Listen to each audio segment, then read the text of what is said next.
which is overshadowed by Chapter 2. The founding of irrationalism in the period between two revolutions 1789 to 1848 L. Basic preliminary remarks on the history of modern irrationalism. Understandably, the irrationalism of our time is much occupied with looking for ancestors because it seeks to trace the history of philosophy back to a perennial struggle between rationalism and irrationalism. It finds it necessary to prove the existence of irrationalist worldviews in the Orient, antiquity, the Middle Ages,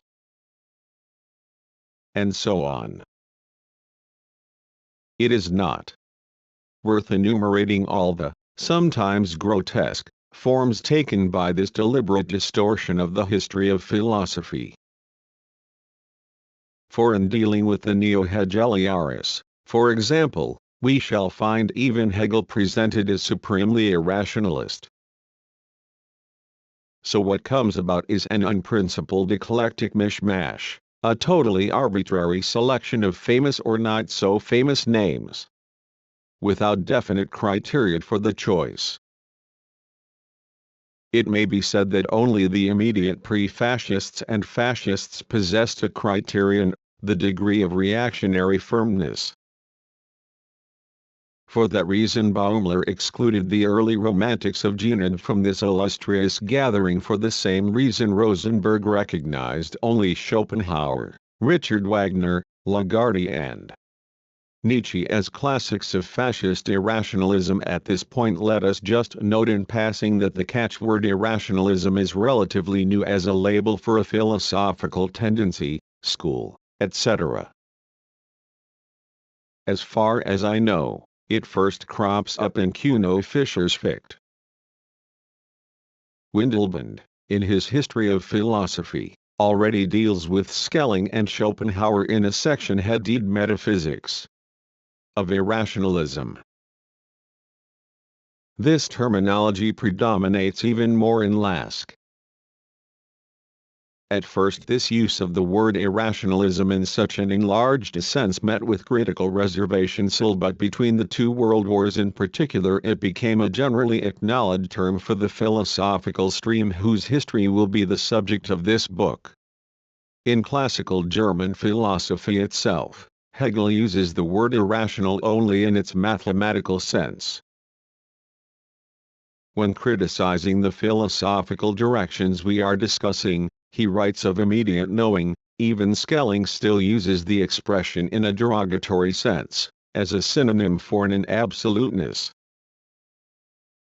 Only in the later Fichte do we find seeds of the present-day use of the word. In his fruitless attempt to come to terms with the triumphantly advancing objective idealism of Schelling and Hegel, Fichte wrote in his Science of Knowledge of 1804, the absolute projection of an object whose origin cannot be accounted for, where accordingly it is dark and empty in the middle. Space between projection and projectum, the projectio per hiatum irrationalem, as I expressed it a little scholastically, but, I think, very tellingly. 13. This recourse to irrationalism, like the whole of Fichte's later epistemology, had no influence on subsequent developments. Only in Lask can we see the influence of the later Fichte to any profound extent, while isolated fascists have endeavored to include Fichte's name in their role of ancestors. Hence we are confining ourselves to indicating the most important terminological facts and will deal in the following pages only with those representatives of philosophical irrationalism who became of historical influence. Needless to say, this relative, terminological newness of the expression does not mean that the question of irrationalism did not already arise in classical German philosophy as a major problem. Quite the contrary. Our ensuing studies will show that the crucial formulations of the problem belong precisely to the time between the French Revolution and the period of ideological spadework for the Revolution of 1848. Hegel himself did not use the term irrationalism, but that again is not to say that he did not debate the problem of the relation of dialectics and irrationalism. He certainly did so, and not only in his polemic against Friedrich Heinrich Jacobi's immediate knowing.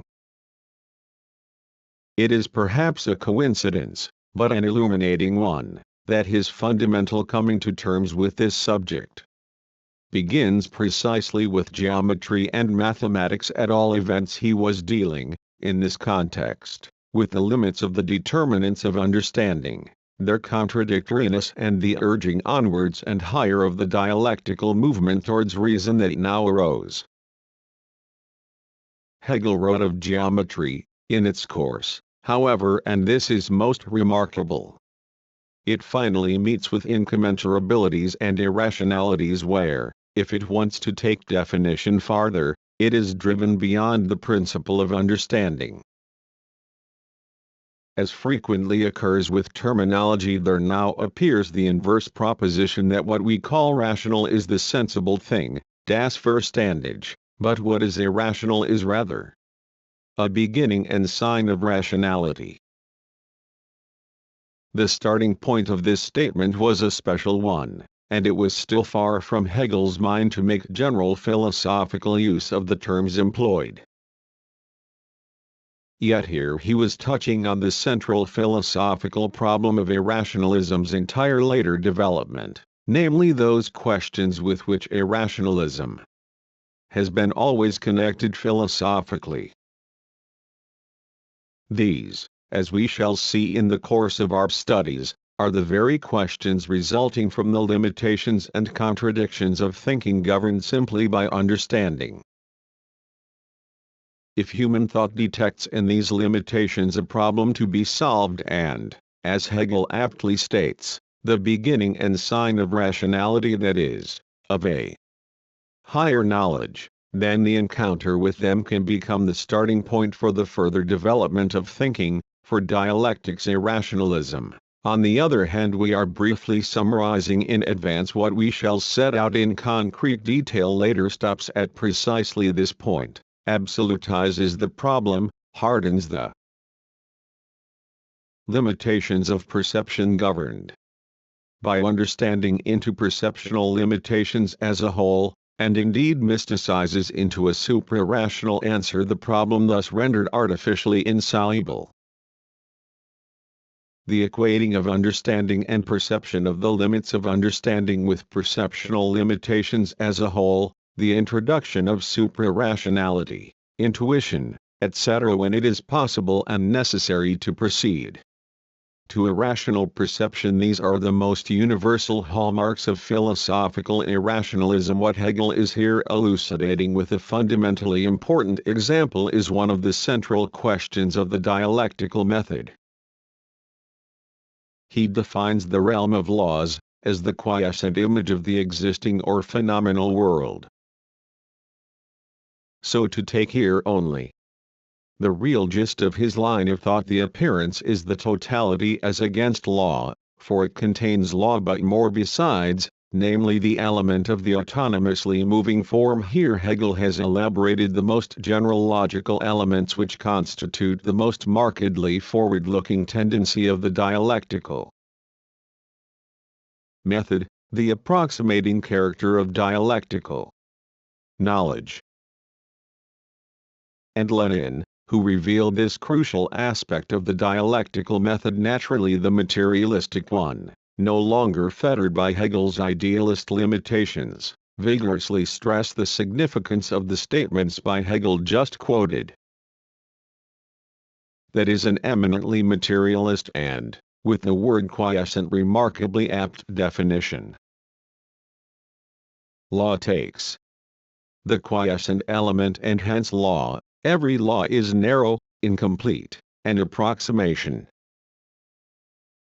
Here we cannot examine in greater detail Hegel's increasingly concrete statements on the dialectical reciprocal relations of law, essence, and appearance. It merely remains for us to point out briefly that in the course of these concretizations, Hegel surmounted the barrier of subjective idealism, where the general conditions, essence, etc. cannot lie in objectivity, in objectiveness itself, and argued philosophically the objectivity of essence. Essence still lacks existence.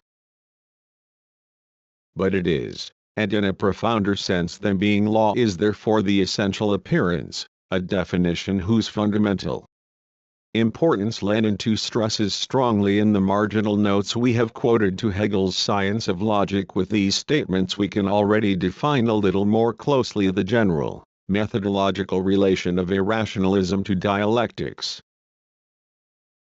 Since objective reality is fundamentally richer, more diverse and more intricate than the best developed concepts of our thinking can ever be, clashes of the kind we have depicted between thinking and being are inevitable, and so in times when the objective development of society and the consequent discovery of new natural phenomena proceed apace, great possibilities emerge for irrationalism to convert this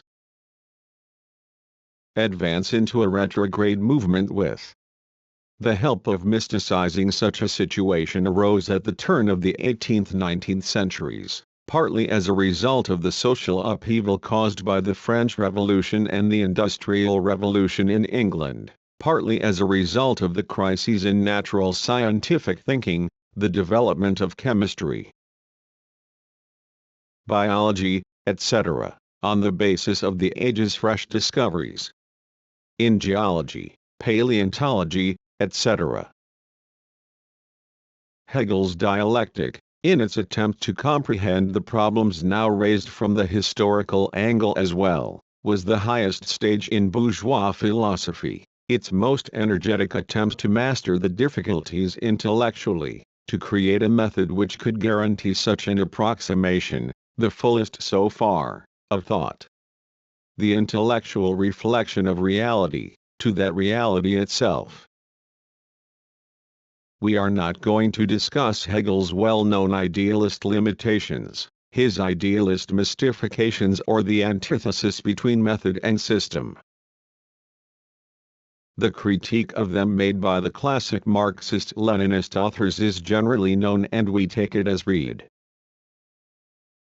Now irrationalism begins with this necessary, irrevocable, but always relative, discrepancy between the intellectual reflection and the objective original. The source of the discrepancy lies in the fact that the tasks directly presented to thought in a given instance, as long as they are still tasks, still unresolved problems, appear in a form which at first gives the impression that thought, the forming of concepts, breaks down in the face of reality, that the reality confronting thought represents an area beyond reason, the rationality of the category system of the conceptual method used so far. As we have seen, Hegel analyzed this situation correctly. His dialectic of phenomenon and essence, existence and law, and above all his dialectic of the concepts of understanding, Verstandesbegriff, the determinants of reflection, and the bridge from understanding to reason indicate quite distinctly the real road to a resolution of these difficulties. But what if thought, for reasons to be analyzed in concrete detail later, stops short of the difficulties and shies away from them? What if it renders fundamentally irrevocable the constellation inexorably appearing, since this is bound to repeat itself with each decisive step forward? What if it hypostasizes the inability of specific concepts to comprehend a specific reality into the inability of thought, conceptions and rational perception in general to master the essence of reality intellectually? What if a virtue is then made of this necessity, and the inability to comprehend the world intellectually is presented as higher perception, as faith, intuition, and so on? Clearly this problem will crop up at every stage of knowledge, that is, each time that social evolution and hence science and philosophy are forced to make a leap forward in order to master the real questions arising from this. It will be already evident that the choice between ratio and irratio is never an imminent philosophical question.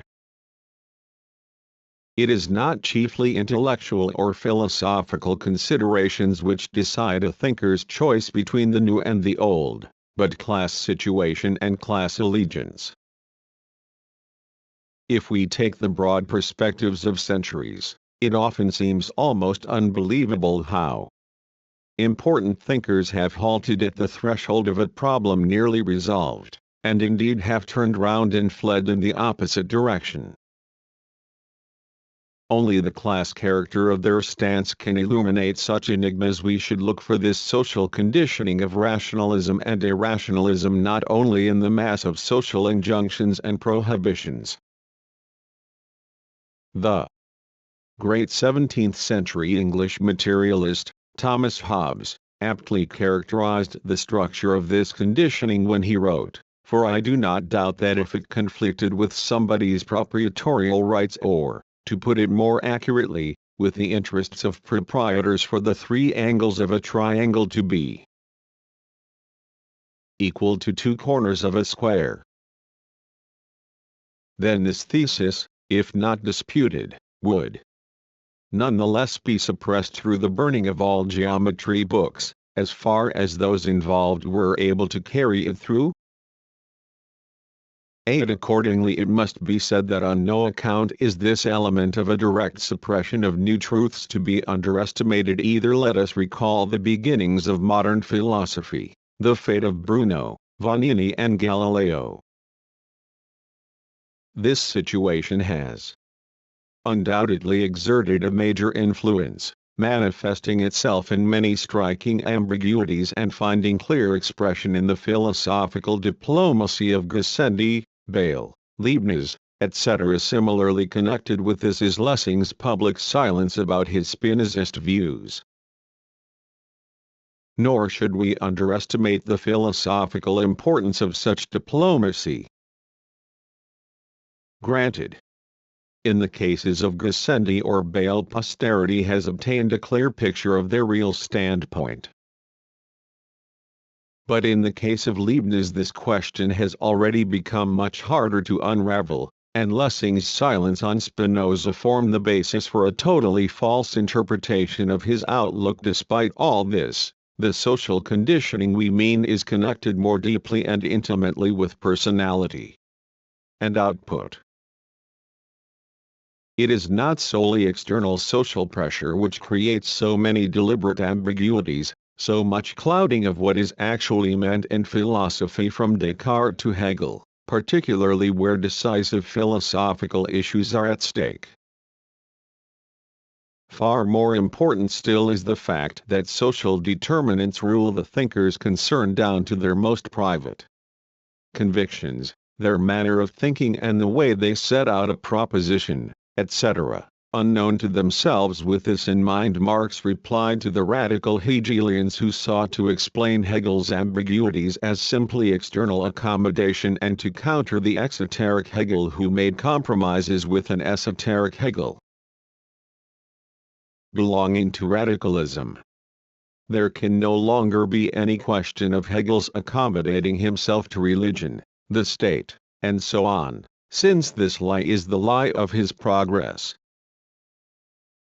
Internally as well, philosophers are always tied consciously or unconsciously, deliberately or involuntarily with their society, a specific class in it, and the forward or backward oriented endeavors of that class. This foundation, and its historical destiny, nurtures, defines, forms and guides precisely what is really personal and original about their philosophy. Even where, at first glance, an individual's stance going to the point of isolation from one's own class seems to predominate, this stance has the most intimate of links with the class situation and the vicissitudes of the class struggle. Thus Marx shows us how Ricardo's connection with capitalist production and its development of the productive forces determined his stance towards the various classes. If Ricardo's views as a whole are in the interest of the industrial bourgeoisie, that is only because and inasmuch as this sector's interest coincides with that of production or the productive development of human labor.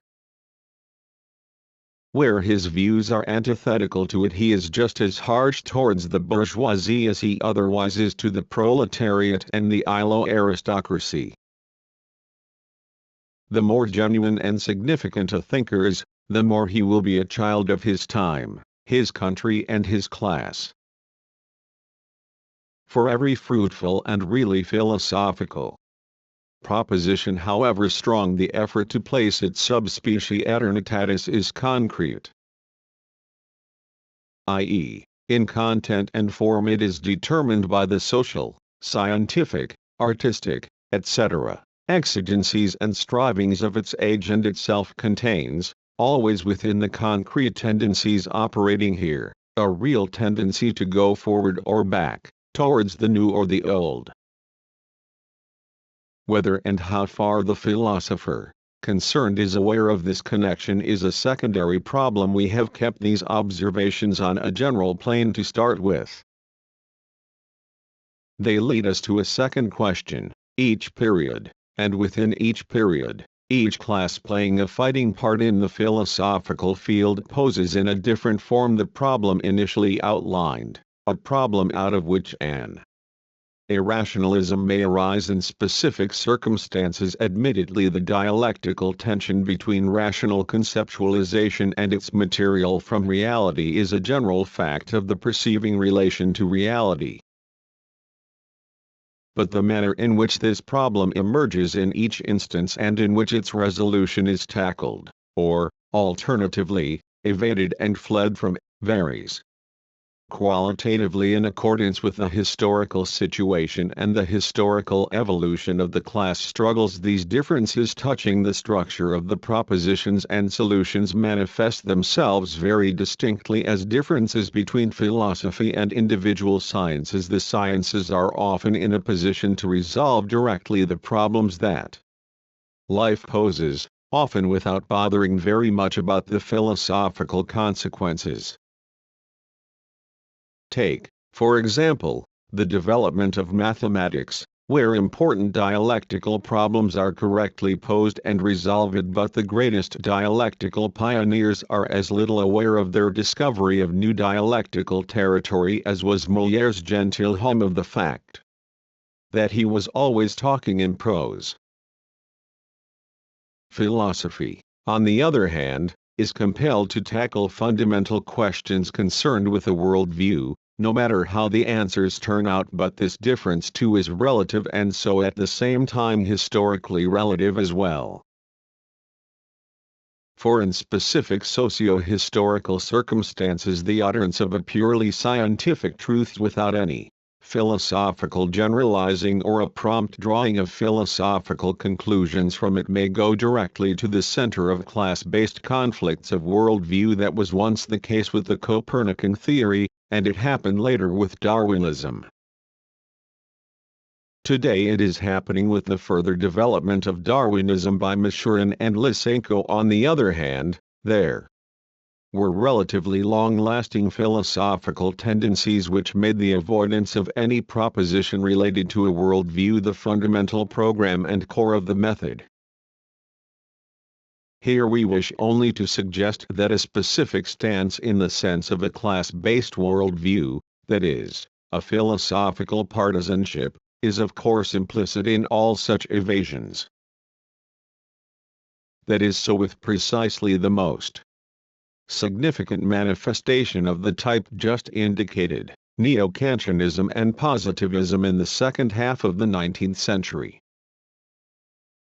It is, I think, unnecessary to take this general analysis any further. Already it is evident that the specific form of evading a decisive philosophical proposition, bound up in methodology or with a worldview in which we have recognized the general basic shape of irrationalism, must manifest itself in qualitatively different forms at different stages of social and, accordingly, philosophical development. From this it also follows that irrationalism cannot possibly have a unified, coherent history like, for instance, materialism or dialectics. And this applies even if irrationalism or Something very like it can be established in the most diverse crisis periods of very different social formations. Of course, the autonomy of such histories of a development is extremely relative too, just as the entire history of philosophy can be comprehended and portrayed in terms of rational science only. As part of the total history of society, only with the history of mankind's socio-economic life for its basis.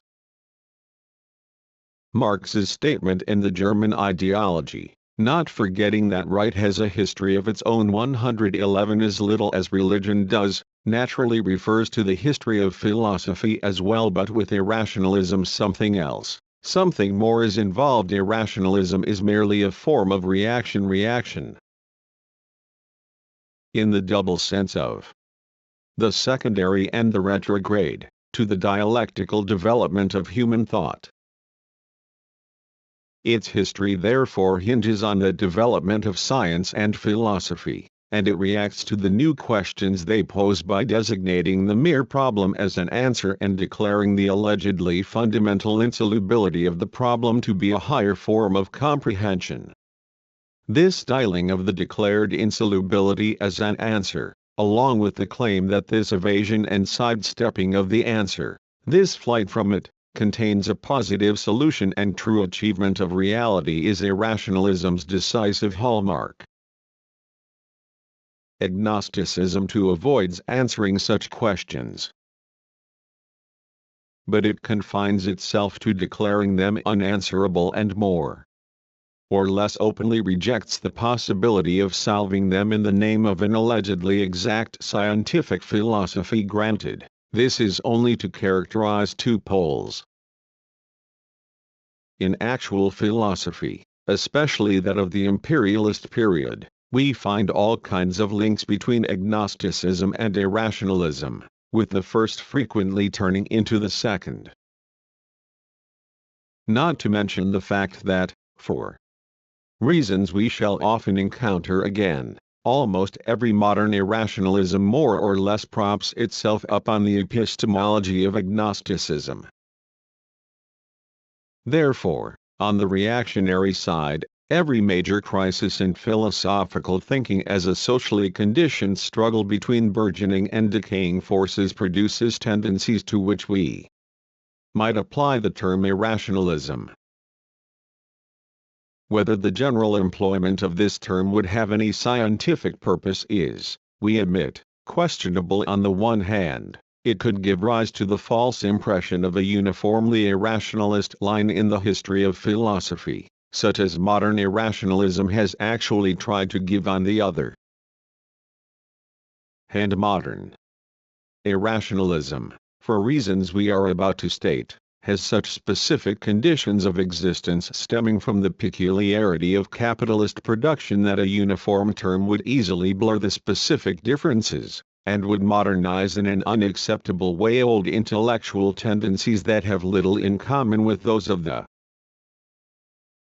19th century. As it is, this latter trend is widely prevalent in the history of philosophy written in the time of the bourgeois decline. We may recall Northrop's Kantian Plato, Petzold's Marxist Protagoras, and so on. Modern irrationalism's various streams then proceeded to reduce the entire history of philosophy, from Heraclitus and Aristotle to Descartes, Vico and Hegel, to an impenetrable vitalist or existentialist murkiness. Now, what constitutes the specific quality of modern irrationalism? It is chiefly the fact that it arose on the basis of capitalist production and its specific class struggles. First, the progressive battle for power against feudalism and absolute monarchy waged by the bourgeois class, and later the bourgeoisie's reactionary defensive struggles against the proletariat.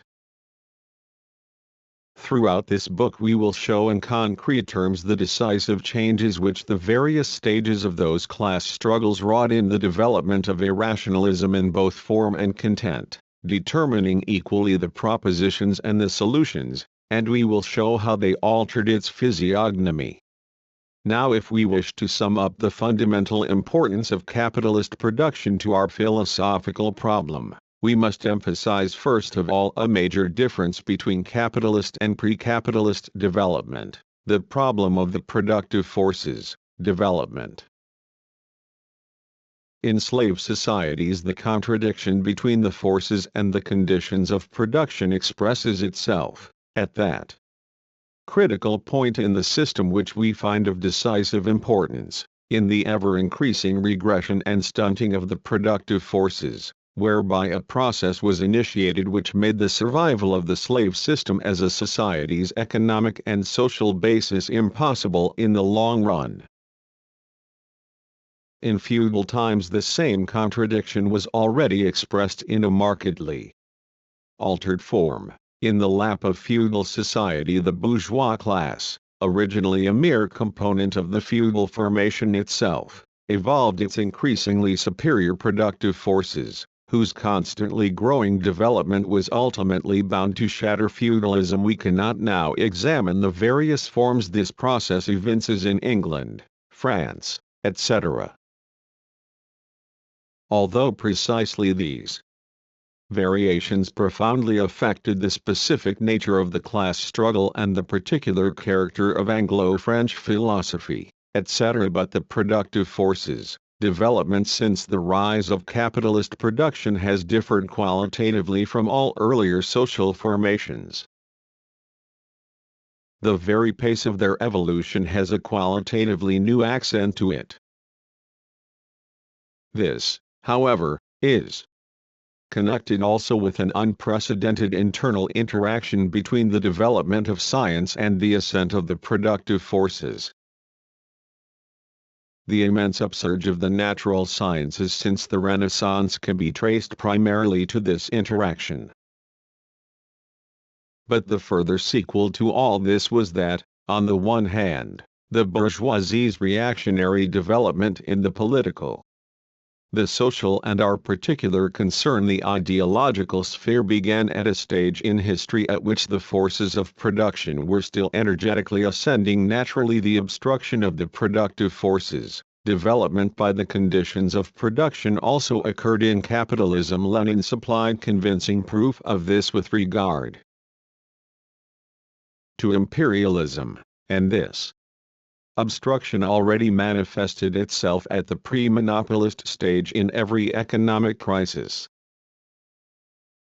But where capitalism is concerned, even this state of affairs meant only that the productive forces did not evolve to an extent matching their economic organization, the level of technology, etc., and that important existing forces of production remained unexploited. Take the industrial exploitation of atomic energy in capitalism, on the other hand, the result of a qualitatively heightened interaction of productive forces and natural science in capitalism was that the bourgeoisie was forced in order to survive to pursue the development of the natural sciences to a certain extent even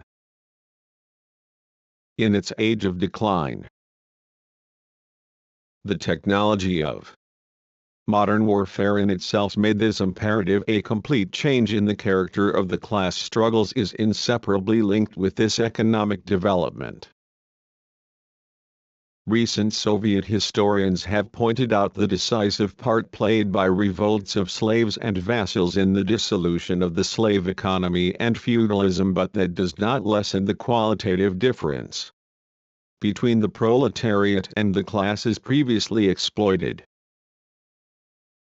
We cannot analyze here the important consequences which this new situation entailed. Let us just point to one factor which will play a crucial role in our subsequent studies.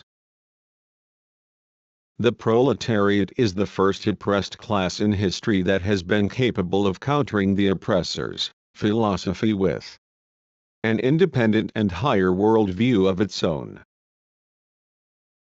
We shall note that the whole development of bourgeois philosophy has been dictated by the class struggles which arose in this way, and that the decisive turning point in the evolution of modern irrationalism, as well, may be located in whether it still opposes bourgeois progress and the liquidation of feudal leftovers, or already supports the reactionary bourgeoisie's defensive struggle in the philosophical field as bourgeois ideology's ultra-reactionary wing, indeed assumes the ideological command in this struggle. Such a tendency in the development of the productive forces, then, is bound up with scientific developments, more intimately so the higher the stage. Even in a period of decline, this tendency dictates a different relationship between the governing class and science, above all the natural sciences, than was the case in earlier class societies, whereas in the latter, the contradiction that emerged between the forces and the conditions of production inevitably meant the and also of the rise of the sciences, and chiefly the natural sciences. These have necessarily sustained a certain further development, admittedly obstructed in many ways, in capitalism even during the period of decline. Here again, of course, the economic restrictions which we have just indicated already played a major part. This tendency expresses itself more distinctly still in the crossing of imperialist warfare and the natural sciences. On the one hand, it caused a precipitous higher development of specific technological questions, while, on the other, the same tendencies added to the general crisis which modern physics was undergoing and led it more and more up a blind alley as a theoretical science.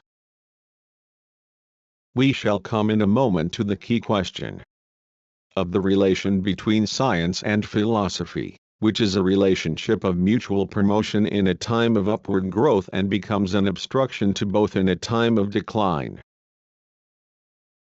At all events, these factors combine to create a particular situation for philosophy in a bourgeois society with regard to our problem, the unscientific character, or rather the anti-scientific spirit of philosophy, which overtly opposes reason at critical junctures. This produces an entirely different intellectual climate for two reasons. Firstly, parallel with these tendencies and in constant interaction with them, the conquest of nature through natural science and technology goes on all the time, albeit at a reduced tempo. And secondly, the stagnation and regression of the productive forces, their withering during the decay of capitalism, does not take the form of a forced return to inferior production methods. The new situation for modern bourgeois philosophy which now originated, and which determined the specific features of modern irrationalism, was further heightened and exacerbated to a special degree through the conversion of constantly growing natural scientific and historical knowledge into a new quality, through the irreversible philosophical consequences of this growth, and through the effect which this development had on the issue of religion. Here, once again, the capitalist development occupies a unique position in history to date. Previously, religious crises always accompanied the critical dissolution of social structures. But in the process, and this includes the genesis of capitalism, one religion was superseded by another each time. The fact that the origin of capitalism manifests itself as a crisis within Christianity makes no difference. Not only did the Reformation create a new religion, although likewise a Christian one, the development of Catholicism in the Counter-Reformation also signifies a qualitative change compared to the Middle Ages. However, in spite of the intolerance and aggression of the various churches, which perhaps had never been so strong before, religion during this period was already starting to be forced on the defensive. Philosophically, the new sciences evolving during the Renaissance, especially the natural sciences, differed from those of all previous stages of evolution in that they were not only hostile to religion in their philosophical, cosmological, foundations and consequences, as was ancient natural philosophy, but undermined the foundations of religion. Through exact findings precisely in their specialist inquiries. And this still applied where the researchers concerned stood personally on a religious footing, and these consequences were thus unintentional. Religion's defensive posture stemmed from the fact that it was no longer able, as in Aquinas's time, to create a world picture from a set of religious principles, a world picture which appeared and presumed to include and embrace the principles, method and findings of science and philosophy. Cardinal Bellarmine was already forced to adopt an agnosticist position with regard to the Copernican theory, that is, to admit heliocentrism as a fully working hypothesis for scientific praxis, while challenging the competence of science to make a statement about true, religious, reality. This development, to be sure, already begins in the Middle Ages with the philosophy of nominalism. Its argumentation reflects the aforesaid economic state of affairs whereby the growth of the bourgeois class in feudalism started at a specific stage as an element of its internal dissolution. This is not the place, and hence it cannot be our aim to portray even in mere outline the phases of this development, its crises and struggles.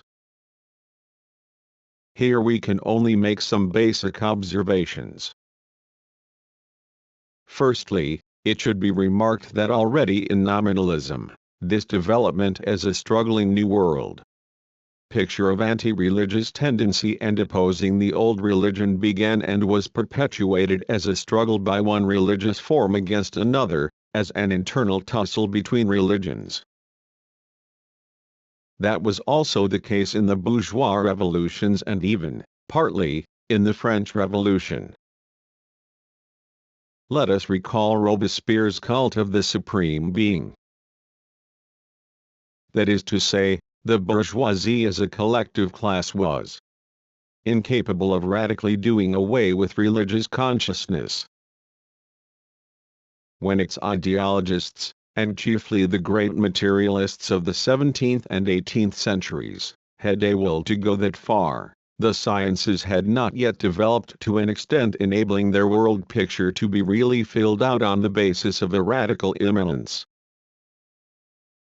Engels wrote of the period, "The philosophy of the time deserves the greatest credit for not letting itself be led astray by the age's limited knowledge of nature, and for persisting from Spinoza to the great French materialists, in explaining the world from its own premises, leaving a detailed rationale to the natural science of the future."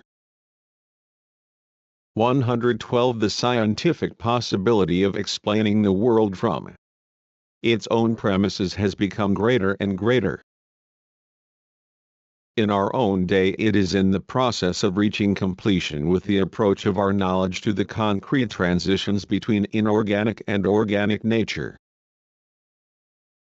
The astronomical hypotheses of Kant and Laplace, the discoveries of geology, Darwinism, Morgan's analysis of primitive society, Engels's theory of the role of labor in the humanization of the ape, Pavlov's doctrine of unconditioned and conditioned reflexes and of the second signal system, the further development of Darwinism by Mashurin and Lysenko, research into the origin of life by Oparin and Lepshinskaya, etc., are a number of milestones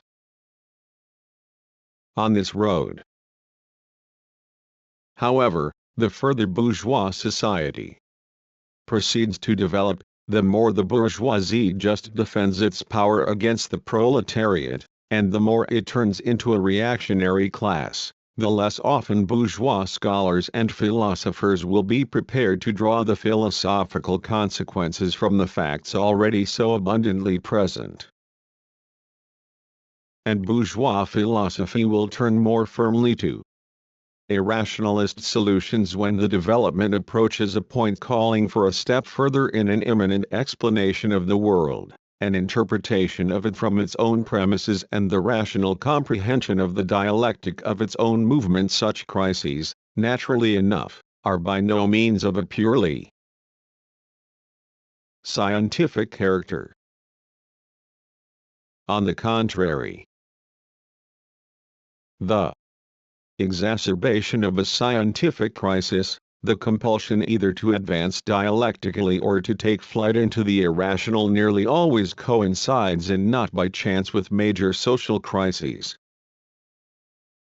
For as much as the development of the natural sciences is determined chiefly by material production, so the philosophical inferences stemming from their new propositions and answers, their problems and attempted solutions depend on the class struggles of the period concerned. Whether the philosophical generalizations of the natural sciences are forward-thrusting in methodology and world outlook or are restrained from advancing, that is, the side which philosophy takes on this question, is decided consciously or unconsciously by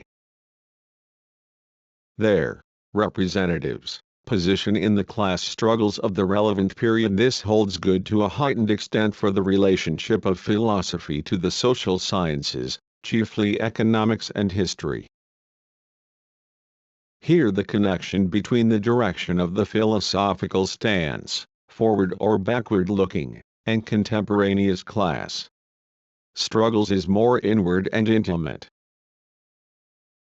We see this link at its clearest in Hegel. Although many important philosophers have expressed themselves less directly on the economic and socio-historical questions of their time, we could easily trace the same link between their epistemological standpoint and their socio-historical and economic stance.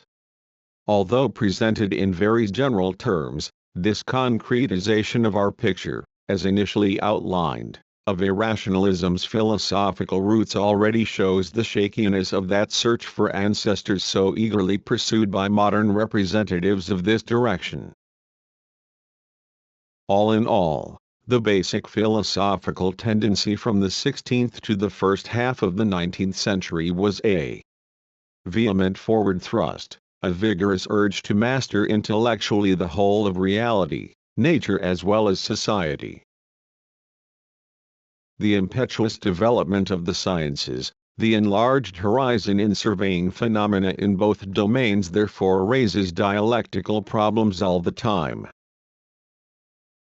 Metaphysical thinking, chiefly as the result of this scientific development, dominated this period up to the start of classical German philosophy, but significant, if often only instinctive, dialecticians emerged everywhere, and dialectical problems were raised and solved in the sciences, often without philosophical awareness. Even thinkers whose epistemological approach was a metaphysical one often cast off their shackles when it came to concrete questions and discovered new dialectical realms. Engels presents this situation very clearly.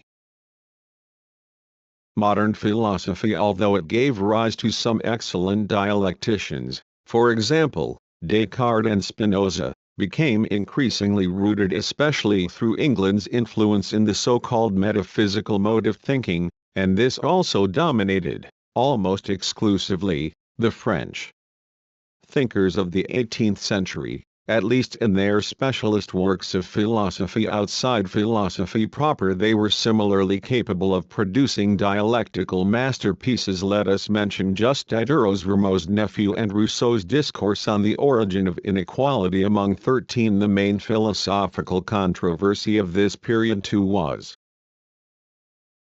that between materialism and idealism. After materialism, now and then in mystico-religious forms, had already made a start in the Middle Ages, it waged its first major public battle with idealism in the debates on Descartes' Meditations, when its most important exponents in that era, Gassendi and Hobbes, spoke out against Descartes. That Spinoza further reinforced these tendencies is a matter requiring no closer analysis, and the 18th century, particularly in France, brought with it the greatest flowering of metaphysical materialism, the age of Holbach, Helvetius and Diderot. In English philosophy, as a result of the ideological compromises of the Glorious Revolution, the chief official line, the Berkeley-Hume line, associated with the superficialities of Locke, was agnosticist idealist, but the continuing emergence of outstanding and influential materialist thinkers, or thinkers inclining to materialism, must not be overlooked. How strong the conviction was, even among thinkers who were not declared materialists, that consciousness is determined by being is shown by the famous similes, recurring in various forms, of the human idealist illusion of free will. Not only Spinoza's image of the tossed stone or Bale's weathercock, but also Leibniz's image of the magnet. It is evident that religious reactionary opposition to this advance by materialism, this imminent trend in cosmology and anthropology, and the possibility of a society functioning without a beyond and a Christian transcendental morality, Bale's society of atheists, Mandeville's idea of vice as the basis of social progress, etc., was voiced in violent polemics. It is similarly evident that these polemics inevitably expressed some ideas which were later to play an important part in modern irrationalism as well. This was the case, above all, where the thinkers concerned were already more or less guided by the feeling that conventional theological arguments no longer suffice to rebut materialism, at least in respect of methodology, and that the Christian religion's concrete, substantial world picture had to be defended with a method which was more modern, more philosophical, and therefore more in line with irrationalism. In this sense, individual figures from this stage of development, such as Pascal in relation to Cartesianism and F. H. Jacobi in relation to the Enlightenment and classical German philosophy, may be regarded as precursors of modern irrationalism.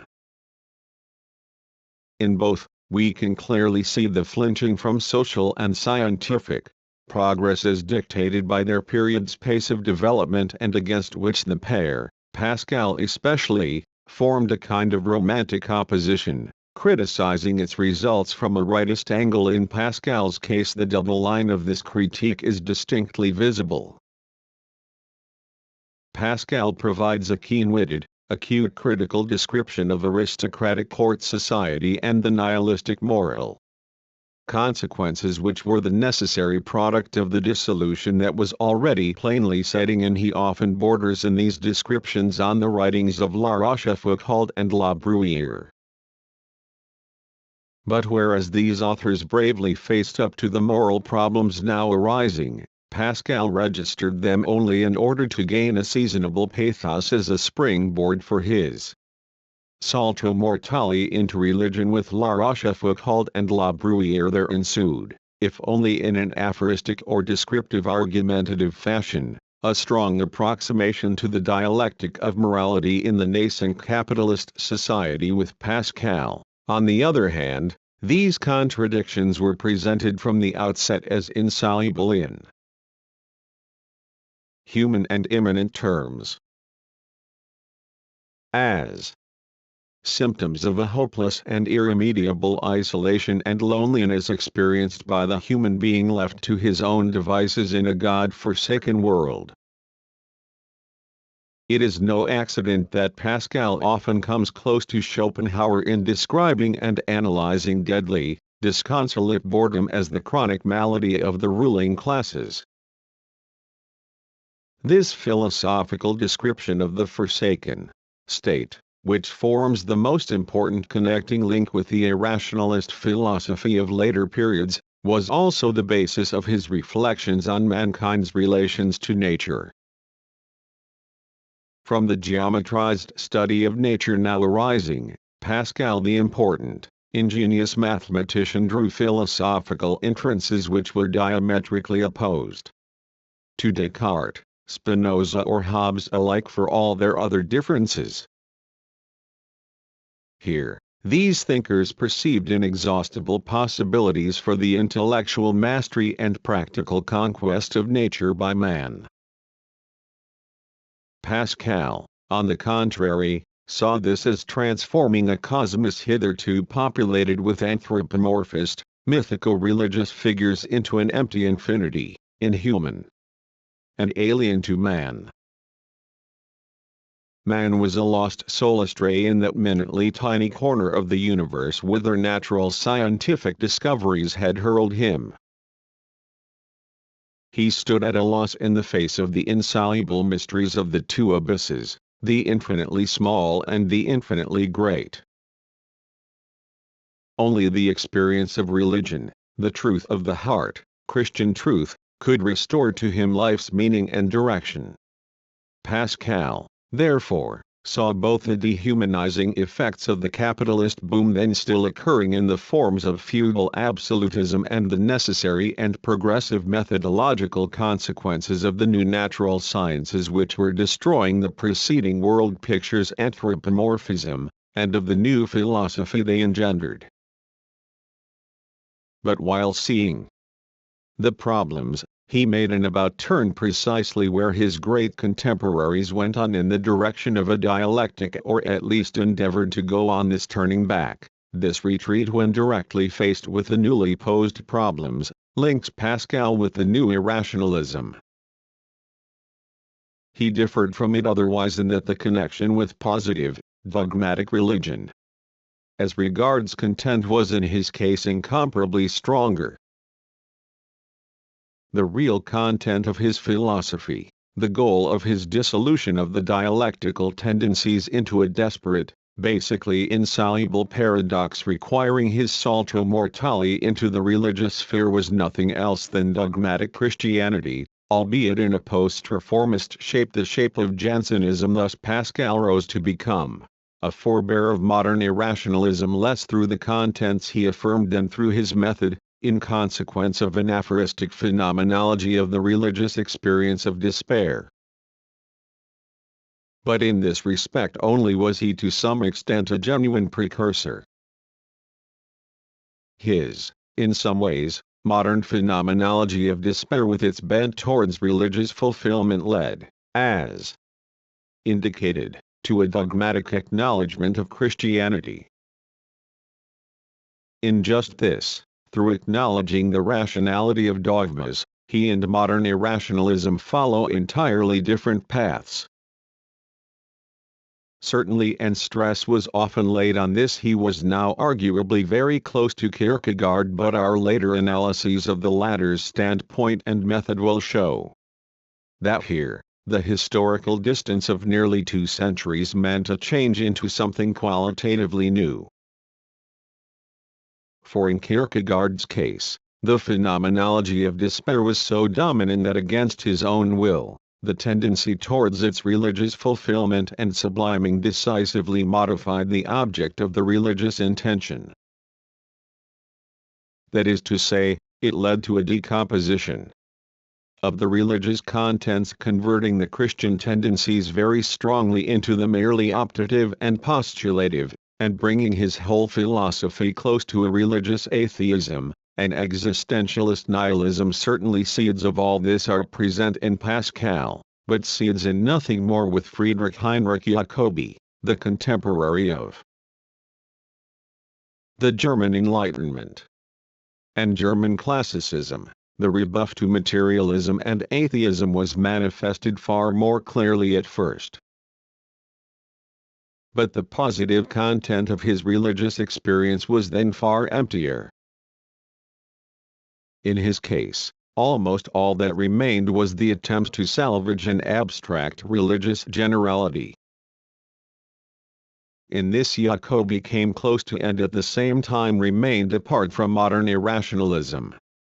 His proximity to it lies in the fact that he opposed intuition, which he called immediate knowledge, with the greatest radicalism to conceptual knowing and discursive, that is, metaphysical thinking, according only a pragmatic practical meaning to the latter, in order to conserve for religious experience alone the attainment of true reality. Here, although, in a very abstract way, we can see definite outlines of modern irrationalism. We find the same duality, for instance, in Bergson in a far more advanced form. But at the same time Jacobi stands apart from modern irrationalism because with him, the content of the leap is restricted to a general God in the abstract. Hence Jacobi halted at that set of problems, in their empty undefined state, to be sure, which modern irrationalism was later to fill with myths, that is, at the experience of that nihility which was growing more and more distinct but very seldom honestly admitted, and this experience was presented as a purported search for true substance, intuitively turning aside from dialectics. The vacuum of Jacobi's immediate knowing still contains the same illusions which pervade the German Enlightenment's theism. On the one hand, we note the attempt to reconcile the view then held by mechanical natural science of the first impulse, with a God who winds up, as it were, the clock of the universe. Granted, Jacobi was violently opposed to the German exponents of such views, for example, Moses Mendelssohn, but he could only counter their empty, insubstantial and powerless God of humdrum good sense with an equally empty, insubstantial and powerless God of pure intuition. Hegel aptly characterized this side of Jacobi's worldview: in the end immediate knowledge of God is only meant to extend to saying that God is, not what God is. For the latter would be a perception and refer to mediated knowledge. Hence God as the object of religion is expressly limited to God in general, to the indefinite preternatural, and religion is reduced to a minimum in Y14 its content. On the other hand, Jacobi shared with the surviving section of the German Enlightenment a philosophical hostility towards the important thinkers who attempted, in the 17th to 18th century, to outline a world picture aspiring above the current level of the natural sciences, one that was self-contained, dialectically animated and based on the autonomous movement of things themselves. Spinoza, Leibniz, French materialists. The upshot was, in Jacobi's case, that he faced the dialectical tendencies of his contemporaries, Hamann, Herder, Goethe, as uncomprehendingly as he rejected the pseudo-rational German Enlightenment figures affiliated to Wolff's scholastic metaphysics. Later he criticized classical German philosophy from the same standpoint as the great minds of the 17th to 18th century.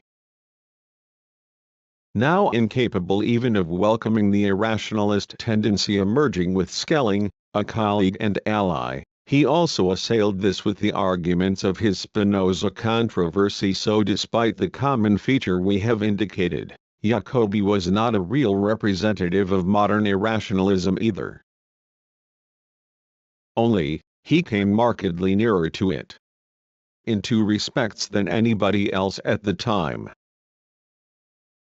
Firstly, he proclaimed intuition in all its nakedness and abstractness to be the sole method of true philosophizing, and did so with far greater candor and honesty than the later irrationalists. For he stated that the arguments of someone like Spinoza were irrefutable, although this meant that they inevitably led to atheism.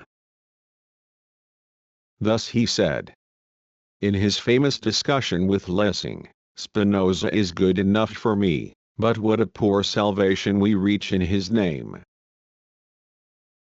15. This position produces a certain affinity between Jacobi and the beginnings of modern irrationalism, for the acuter the social antitheses and the more imperiled the situation of the religious worldview, the more vigorously the irrationalists denied that there was a faculty of rational perception of reality. This line already starts with Schopenhauer. Hence Jacobi sought his road to immediate knowledge. He said of such knowledge in the same discussion, its ultimate purpose is what cannot be explained, the indissoluble, immediate and simple. 16. At this point, however, all the methods of philosophical perception are switched to a purely subjectivist track. For Jacobi, it was not the examination of the world of objects, not the inner nature of objects themselves that determined the philosophical method. Instead, the true or false object of philosophy arose in accordance with the thinker's subjective attitude, conceptual deduction, or immediate perception, intuition. Hence, in the polemical writings of his youth, Hegel already drew a parallel between Jacobi's philosophy and the subjective idealism of Kant and Fichte. This pair endeavored to develop from their subjectivist standpoint a philosophically objective method of perception, whereas Jacobi aligned himself quite openly with extreme subjectivism. He did so not only in the epistemological field, but also in that of ethics. Jacobi expressed his standpoint in relation to Fichte in the most vivid terms. His avowal reads as follows: "Yes, I am the atheist and godless man who, contrary to the will that wills nothing, wants to lie, as Desdemona lied with her dying breath. Wants to lie and dissemble as Pylades did for Orestes, wants to murder like Timoleon, break the law and oath like Epaminondas, like Johann de Witt. Commit suicide like Otho, commit desecration, like David. Indeed, I want to pluck ears of corn on the Sabbath simply because I am hungry, and the law is made for man's sake, not man for the law's sake. I am this godless man and laugh at the philosophy which consequently calls me ungodly, laugh at it and at its supreme being, for I know with the most hallowed certainty that is within me that the privilegium Irrationalism with regard to such crimes against the pure letter of the absolutely general law of reason is the authentic prerogative of man, the seal of his dignity, his divine nature." 17. To make this historically concrete, it will be useful to point out that on the one hand, Jacobi correctly draws attention to certain central flaws in Fichte's subjective idealism, to the will that wills nothing, and the abstract generality of his ethics. On the other hand, however, his own ethical requirements have as their substance only an unprincipled self-adulation, a subjective rhapsodizing over the bourgeois individual, his endeavor to be an exception. Hence he did not want to revoke the general law but only to guarantee the bourgeois individual's right to a special position, privilegium Irrationalism. The aristocratic prerogative of the bourgeois intellectual to form an exception to the general rule, at least in Jacobi's imagination, for of course it never occurred to him to commit the aforestated deeds in reality. So Jacobi turned the epistemological and ethical questions into subjective psychological problems. Now a blurring of the frontiers between epistemology and psychology is one of the most important characteristics of modern irrationalism, and above all so-called phenomenology. It is therefore interesting to establish that this tendency appeared still quite barefaced in Jacobi himself, and that Hegel criticized this characteristic of immediate knowledge from this angle. In this respect we have to state that it is the commonest of experiences that truths which we know very well to be products of the most complex, highly mediated studies present themselves directly in the consciousness of somebody to whom such perception has become second nature. The facility we may have acquired in some kind of knowledge, art as well, and technical skill, consists precisely of having such knowledge and types of activity directly in the consciousness in such an event, indeed in one's very limbs where the activity is outward going. In all such cases, the immediacy of the knowledge not only does not exclude the mediation of it, but they are so linked that immediate knowledge is even the product and result of 18 mediated knowledge. In his sober astuteness, Hegel was proving the self-delusion in the belief that something new and unmediated can be found through immediacy. With this he furnished a criticism striking not only at Jacobi but also at all later intuition theories. The other important point is that with Jacobi, immediate knowledge emerges not only as an escape from the atheistic conclusions of the great 17th and 18th century thinkers but also, and this is closely connected, as a defense against materialism. In the extremely interesting aforementioned discussion between Jacobi and Lessing, which actually contains the former's entire philosophy, Jacobi openly expressed this danger, again in contrast to the many later irrationalists who, time and again, obscured the problem with their pseudo-materialist shadowboxing and their attempts to show a third road, beyond the philosophical antithesis of materialism and idealism to characterize materialism. Jacobi said in this discussion, thinking is not the source of the substance. Substance is the source of thinking, therefore something non-thinking must be assumed to take primacy over thinking. Leibniz, honestly enough, called souls automates spirituals. For that reason this comment on Leibniz 119 applies, of course, to Spinoza more acutely still. Jacobi's irrationalism appeared, therefore, on the eve of that major ideological crisis which brought irrationalism's modern forms into being, as a kind of reactionary summation of the spiritual struggles of the 17th and 18th centuries. It was a public declaration of idealism's bankruptcy, a declaration that even the denial of reason, even the flight into empty absurdity, flimsy paradoxes and the religiously embellished nihilism could offer only the semblance of a rebuttal of materialism. Some of Jacobi's contemporaries already recognized this tendency towards nihilism. In their discussion, which Jacobi himself recorded, Lessing stated candidly that he regarded him as a complete skeptic, who had to turn his 20 back on all philosophy, in his thinking. And, in his radically Republican period, the young Friedrich Schlegel criticized Jacobi's philosophy not only because it had to end in unbelief and despair, or in superstition and fanaticism, 21, but also attacked it for its immorality. He said of Jacobi's works, their lives, breathes and thrives in them a seductive spirit of complete spiritual debauchery, a boundless lack of moderation which, despite its noble origin, destroys totally all laws of justice and morality. The objects change. Only the idolatry is permanent. All luxury ends in slavery, even luxuriation in the purest love to the most sacred being. So it is here. And what bondage is more horrible than mystical bondage?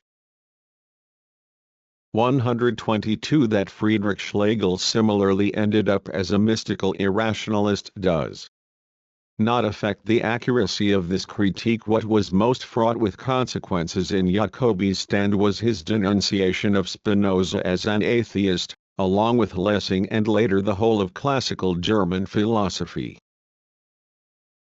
This, naturally, supplied the reactionaries with a weapon at once for in its principal line, a development of dialectics. This philosophy was necessarily a thorn in the reactionaries' side. Therefore the accusation of atheism could form an effective means of suppressing it, accused on that charge, although not directly by Jacobi. Fichte was in fact obliged to vacate his chair at Jena.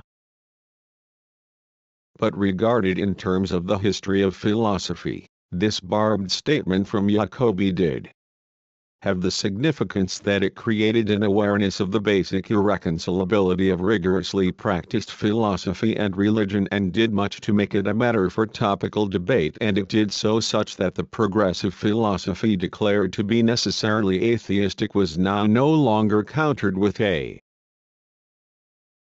reactionary philosophy that was Christian or at least respected Christianity. Instead we find a naked intuitionism, an unadorned irrationalism, and a repudiation of conceptual philosophical and rational thought altogether. This blunt either-or did not exert an immediate influence. Herder and Goethe, who took Spinoza's and Lessing's side against Jacobi in the Spinoza controversy, adhered to pantheism and rejected Jacobi's atheistic inferences. As for the natural philosophy of the young Schelling and his followers, as for Hegel's philosophy, however frequent their protestations, and although the charge of atheism was leveled against Schelling by Jacobi himself and against Hegel, later on, by the Romantic reaction, these two did not go beyond their own interpretation of Spinoza on this question, and even lagged a few steps behind it. Here it was not so much a matter of diplomacy, still necessary in this age with regard to temporal Christian power. Of course this motive often played an important part in German classical philosophy as well. But the main issue was that, owing to the necessary incompleteness and inconsequentiality of idealist dialectics, the theological remains of this philosophy could be never really surmounted. Hence Feuerbach rightly said, pantheism is theological atheism, theological materialism, the negation of theology, but itself takes the standpoint of theology, for it makes matter, the negation of God, a predicate or attribute of the divine being. Y23. And in this connection he drew a parallel between Hegel and Spinoza. Identity philosophy only differs from Spinozist philosophy in that it animates the dead, phlegmatic thing of substantiality with the spiritus of idealism. Hegel in particular made autonomous activity, the autonomous power of discrimination and self-consciousness, an attribute of substantiality. Hegel's paradoxical statement that consciousness of God is God's self-consciousness rests on the same foundation as Spinoza's paradoxical statement, expansion or matter is an attribute of substantiality, and means nothing else than self-consciousness is an attribute of substantiality or God. God is I. 24. Thus there now arose an objective, methodological, philosophical ambiguity reaching its climax in Hegel's philosophy. Feuerbach said correctly of speculative philosophy that it was theism and atheism at one and the same time. 25. We find these characteristics of German philosophy's development to be sure with marked variations, the individual motives fluctuating a great deal in many of the most significant thinkers from Descartes to Hegel. They need stressing at once because it is just in such weak spots that modern irrationalism has sought, and purported to find, a pretext for stamping as irrationalists after the event and fitting into its contrived line of descent some great thinkers from the past who, in essence, represented the strict opposite of irrationalism. Indeed criticized with devastating acuteness the irrationalist tendencies appearing in their age. We shall see in the chapter on neo-Hegelianism that this fate could befall even Hegel. A clear-cut confirmation of the ambiguity we are stressing in the works of the important idealists, an ambiguity from which, of course, only the most outstanding materialists could be free, puts us in a position to examine the question of the affirmation or denial of reason not merely on a terminological basis, and never proceeding from individual statements which might sound somewhat irrationalist in isolation from the full context and the general intention of the philosophy concerned. Instead, we can devote all our attention to this basic line. This question is an important one. Because enormous efforts were made to present such thinkers as Vico or Hamann, Rousseau or Herder as irrationalists. Certainly from the angle of an idealistically contrived intellectual history, it is easy to bring such thinkers into the most direct proximity to irrationalism. For starting with Vico's polemic against Descartes, they were very strongly opposed to those philosophical tendencies of their times which we are generally wont, though highly inadequately, highly abstractly, to characterize as rationalist. And if we construe in such an abstract formal, shallow way the contrast between rational and irrational, these thinkers will automatically turn out on the side of irrationalism, as happened to Rousseau and Hamann in particular a long time ago, even before irrationalism began to become all the rage. Rousseau as an irrationalist romantic is a product of polemics against the French Revolution. Rather than that, let us consider irrationalism concretely in the ideological struggles of the age concerned as an element and side-taking in the continual dispute, repeatedly born of class conflicts, between the new and old, between concretely historical progress and regression. Then we are equally bound to have a completely different illumination, a picture that comes closer to the truth. Then we will see, above all, that precisely the thinkers just mentioned were trying in an epoch whose dominant tendency was the intellectual mastering of mechanical natural phenomena and, correspondingly, a metaphysical thinking to fight in opposition to this direction for the right of the philosophical idea with regard to a constantly changing, constantly developing historical world. To be sure, when we speak of the historical realm, the reader should not be blinkered by that decadent bourgeois theory which automatically interpreted the historical as merely singular, unique and contradicting the concept of law, thus irrational by nature to a certain extent. We shall demonstrate shortly that this construction of the historical arose as reactionary legitimist opposition to the French Revolution and was appropriated by bourgeois economic theory and practice in proportion to the growth of reaction within the bourgeois class itself. Rank, Rickert, the thinkers with whom we are now dealing have nothing in common with such tendencies. However much they differed in world outlook and range of talent, although Goethe, when introduced to Vico in Italy, was involuntarily reminded of Hamann, a native inspiration in his youth, they were united in a single endeavor. This was to fathom the laws governing the course of history and socio-historical progress, to discover and form an idea of the reason behind history, viz., the reason inherent in human history, the reason behind the autonomous movement of collective history. This impulse brought them up against dialectical problems at a time when neither had the actual foundations of these laws been investigated. Consider the state of prehistory, nor did the dominant trends of thought even have a mind to produce a conceptual apparatus, a scheme of classification for mastering these problems.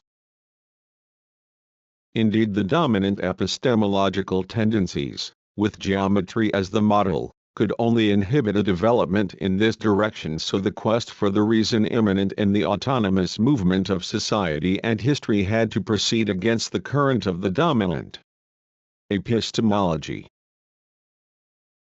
From the epistemological angle it was an often very ill-defined search, often filled with purely imaginary anticipations, for the dialectical categories capable of expressing adequately the laws of social and historical development.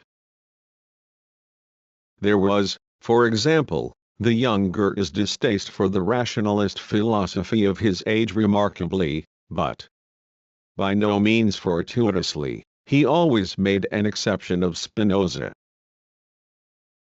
And his distaste stemmed from the fact that Goethe was seeking, albeit for many years, merely instinctively the dialectical categories in the development of living beings and the historical view of nature.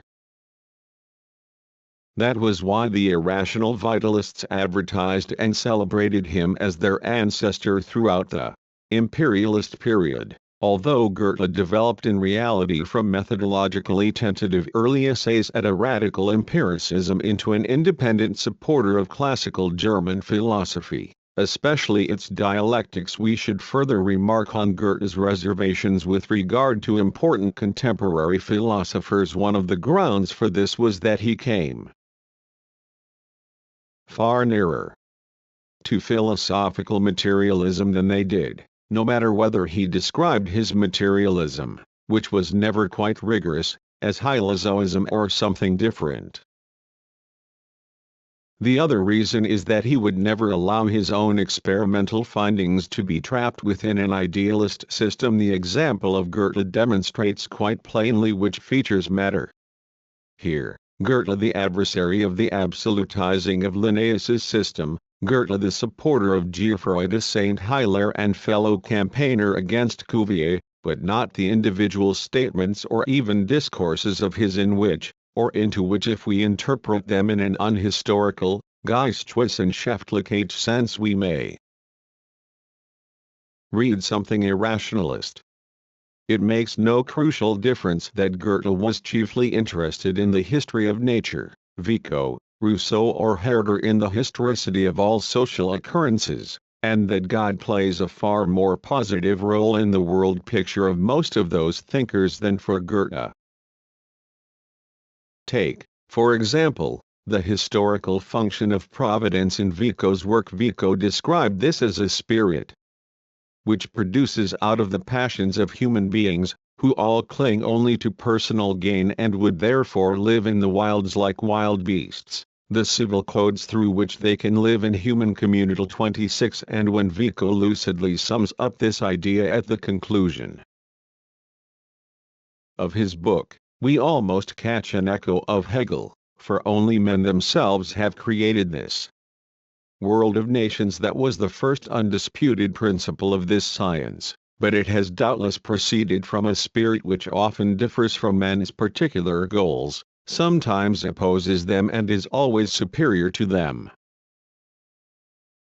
These limited goals this spirit has rendered subservient to its higher ones, constantly using them to preserve the human race on the earth. 127 Here, to be sure, as in the later case of Hegel's cunning of reason, List der Vernunft, we are dealing with mystificatory expressions vividly registering a connection not perceived in its ultimate implications but brilliantly surmised, thereby entering new dialectical realms, but also mysticizing these connections idealistically. But it will be evident to any open-minded reader of Vico that he is here referring to an autonomous history made by men themselves, hence knowable and rational. Although Vico introduces the mystificatory term providence, he so defines it in his concrete accounts that these definitions eliminate all transcendental power from a dialectical historical framework which is rational, if appearing contradictory, indeed paradoxical to the understanding. And given this basic tendency, it will not surprise us that Vico, the avowed adversary of Descartes' epistemology, comes extremely close to the materialist Spinoza as regards the crucial basic questions of his theory of categories. Vico's statement, the arrangement of ideas must proceed according to the arrangement of objects, 28, only differs from Spinoza in that Vico, in line with his historical endeavors, interprets this materialist view of categories in a livelier, more dynamic sense than Spinoza. Thus he modified and built on the latter's philosophy in the same direction as was later taken by German idealist dialectics, principally in the work of Hegel. Here, it cannot possibly be our aim to provide even an abridged sketch of Vico's philosophy, far less to essay analyses in respect of Herder, Hamann or Rousseau. Our sole purpose was to underline the basic dialectical tendency which, in all these authors, aimed at developing the history of mankind and human society out of its autonomous movement, the deeds and sufferings of men themselves, and at grasping the reason, that is, the principles behind the movement. It is the same whether we take the human origin of language, which Herder, polemicizing against the theological explanation for it, grasped as a development of reason and a product of man's spiritual powers, or the origin in private property of bourgeois society with its inflammatory inequality as Rousseau presented it. For the purpose of our present studies, it is likewise of secondary importance how far individual perceptions of this kind, and the individual categories in which they are classified, stand up to later developments in knowledge. In the present context, the one thing that matters is to elucidate that basic intellectual trend which has evolved in historical dialectics from Vico to Herder. Details which, torn out of their proper overall historical context, may be interpreted as irrationalist, signify at most accessory vacillations, obscure mystical presagings, mystificatory formulations of sets of facts or of categories which were then not yet clearly comprehensible dialectically. From Vico to Herder there runs a path which traces the extension, enrichment and consolidation of reason just as surely as the path taken by Descartes or Bacon leads in this direction. This gave rise to some very important differences, indeed antitheses, but all in all they were antitheses within a single camp fighting for a philosophy based upon the rationality of the world. Nowhere do we find the abstract antithesis of rationalism and irrationalism too. Schellian's intellectual intuition, as the first manifestation of irrationalism. Modern irrationalism springs from the major socio-economic, political and philosophical crisis occurring at the turn of the 19th-20th century. The decisive event sparking off the main elements in the crisis was naturally the French Revolution. Above all, it was a world event in a quite different sense to the great earlier revolutions, the Dutch or the English. These produced transformations only on the national scale, and they had an incomparably slighter effect internationally as revolutionary tendencies in society and consequently in ideology. Only the French Revolution had important repercussions for the social structure of many European countries, prompting a dissolution of feudalism in the Rhinelands, Upper Italy, etc., albeit on nothing like the scale of 1793. And even where this did not happen, feudal absolutist societies' need of reconstruction remained a permanent item on the agenda. Thus an ideological process of fermentation started up everywhere, even in such countries as England, which already had their bourgeois revolution behind them, for the extremely deficient nature of the liquidation of English feudalism was revealed in the light of happenings in France. This new element emerged with such overwhelming force that it could be neither defended nor attacked in the old manner. Not by accident did the modern historical movement stem from these conflicts, the dialectical view of history in classical German philosophy, the rapid further development of historical studies by the French historians of the Restoration period, the historical spirit in the literary works of Walter Scott, Manzoni and Pushkin. Although it was a reactionary fable that the Enlightenment was anti-historically minded, what now sprang up far exceeded the stimuli provided by Herder. But it turned out that even the old elements could no longer be defended in the old manner. Little though Burke himself was a romantic thinker, it was from him that romantic pseudo-historicism proceeded. the demolition of historical development and historical progress in the name of a purportedly deepened, a rationalized version of historicity. But at the same time the French Revolution also pointed beyond bourgeois horizons. It achieved this in a directly political sense in the Gracchus Babeuf Revolt. This too had international echoes such as Thomas Munzer or the Levelers could never have found in earlier eras. We can discern this more distinctly still in the great utopian socialists, whose systems and methods likewise cannot be divorced from the global shock brought about by the French Revolution. The general ideological crisis, represented by the utopians in its plainest, forward-looking tendency, derived from the contradictions in the French Revolution itself and engendered an essentially new element even where the basic line of the development was still purely bourgeois. Engels vividly formulated the central point of this latter crisis. The Enlightenment, the ideological preliminary to the Revolution, was striving to set up the realm of reason, through it and in it. The Revolution triumphed, the sought-after realm of reason was realized, but we now know that this realm of reason was no more than the idealized realm of the bourgeoisie.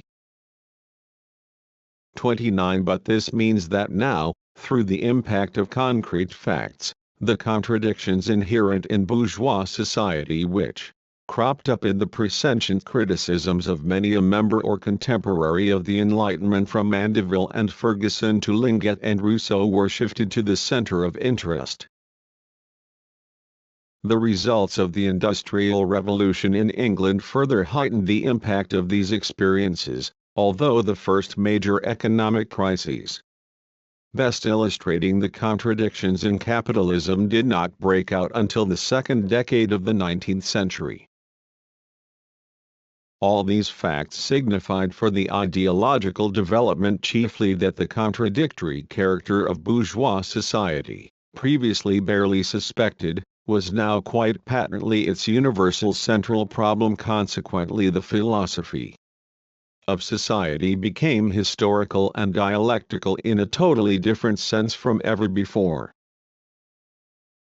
What hitherto could only be surmised now became a more and more markedly conscious program, the historical dialectic as philosophy's central question.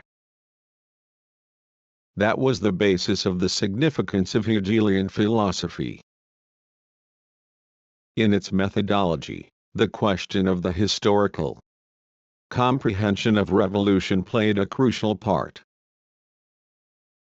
The solution to its conceivability took on a meaning far outstripping this individual question, conversion of quantity into quality, a new view of the relationship between individual and species.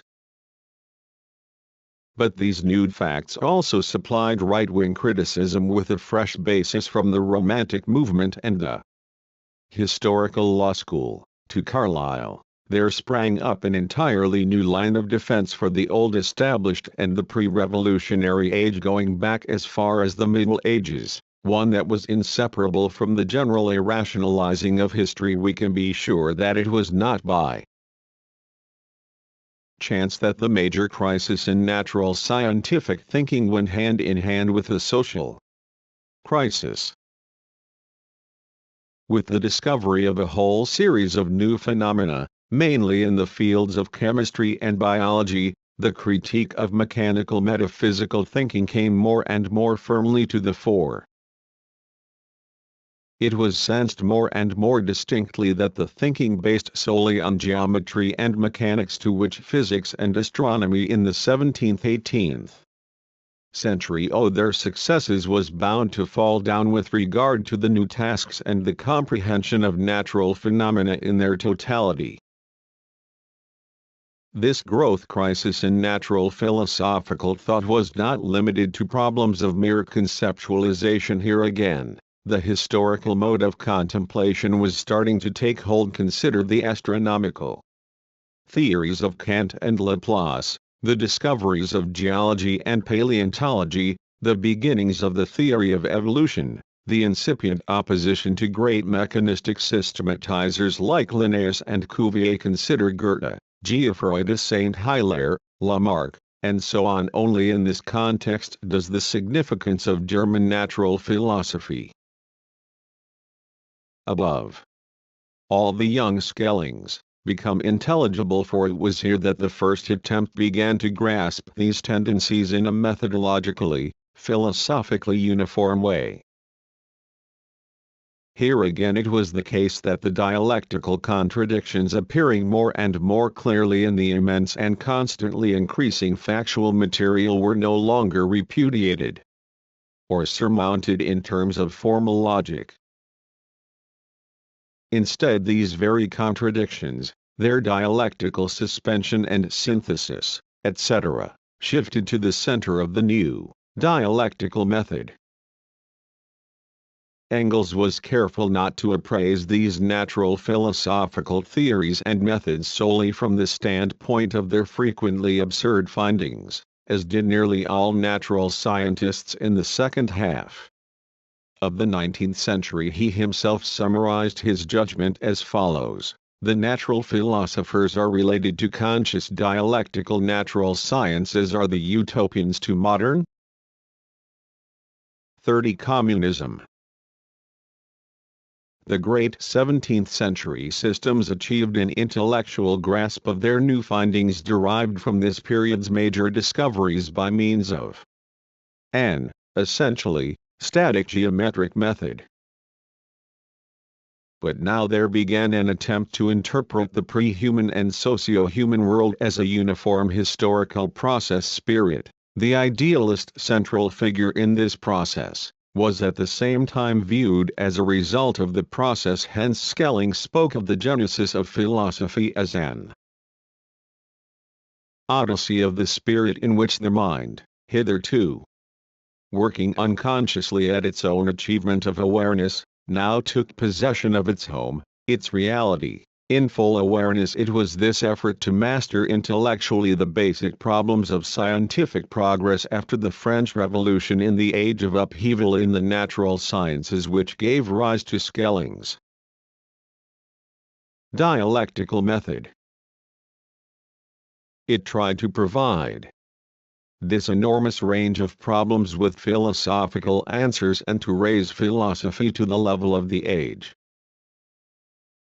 Inevitably, Germany's social backwardness meant that this energetic turn to dialectics as the philosophical method's central problem could only be accomplished in idealist terms.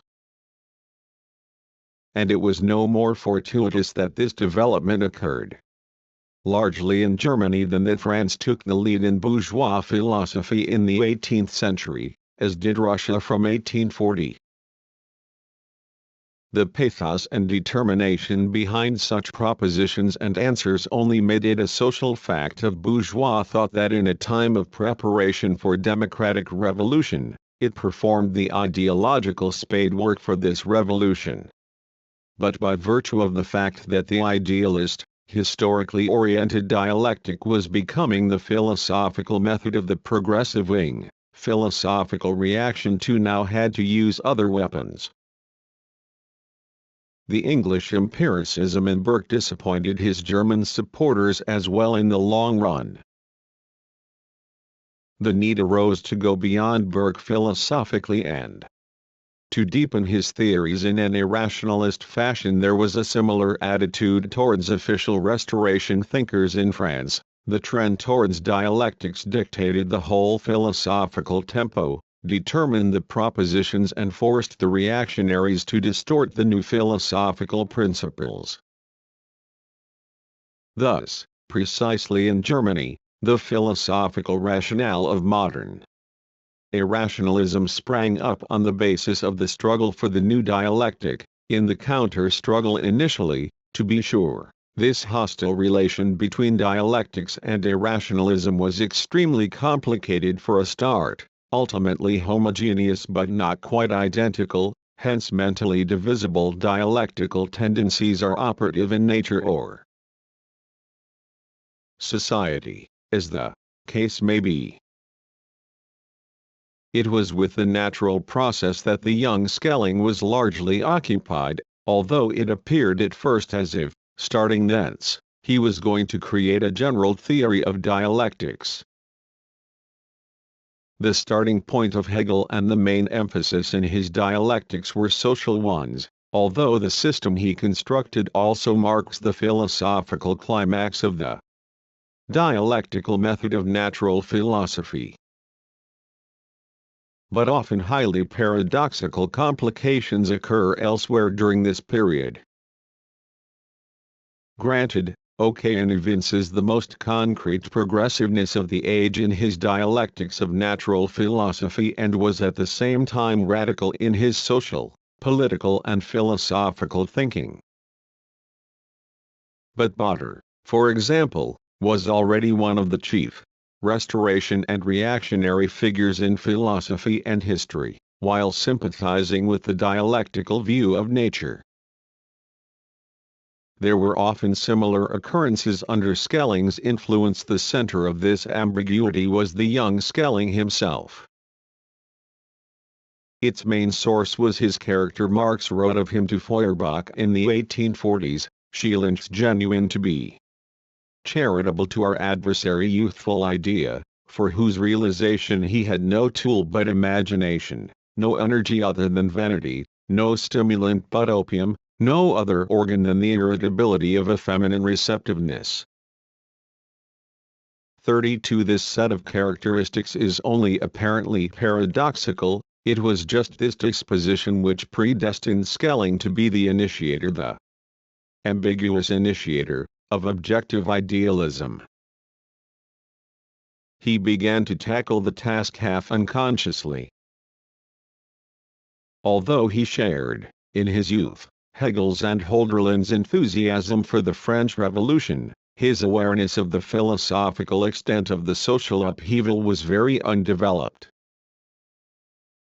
Later, when as the public leader of the new school of objective idealism he fitted society and history into his system, the effect on him of the Restoration and post-Thermidorian reaction was already very considerable. Schelling's original philosophical interest was focused on the new situation in natural philosophy. This seized his attention, and in a naive and cautious way he simply took over the then most advanced form of dialectics, that of Fichte. For the time being he believed that he was just applying it and rounding it out philosophically.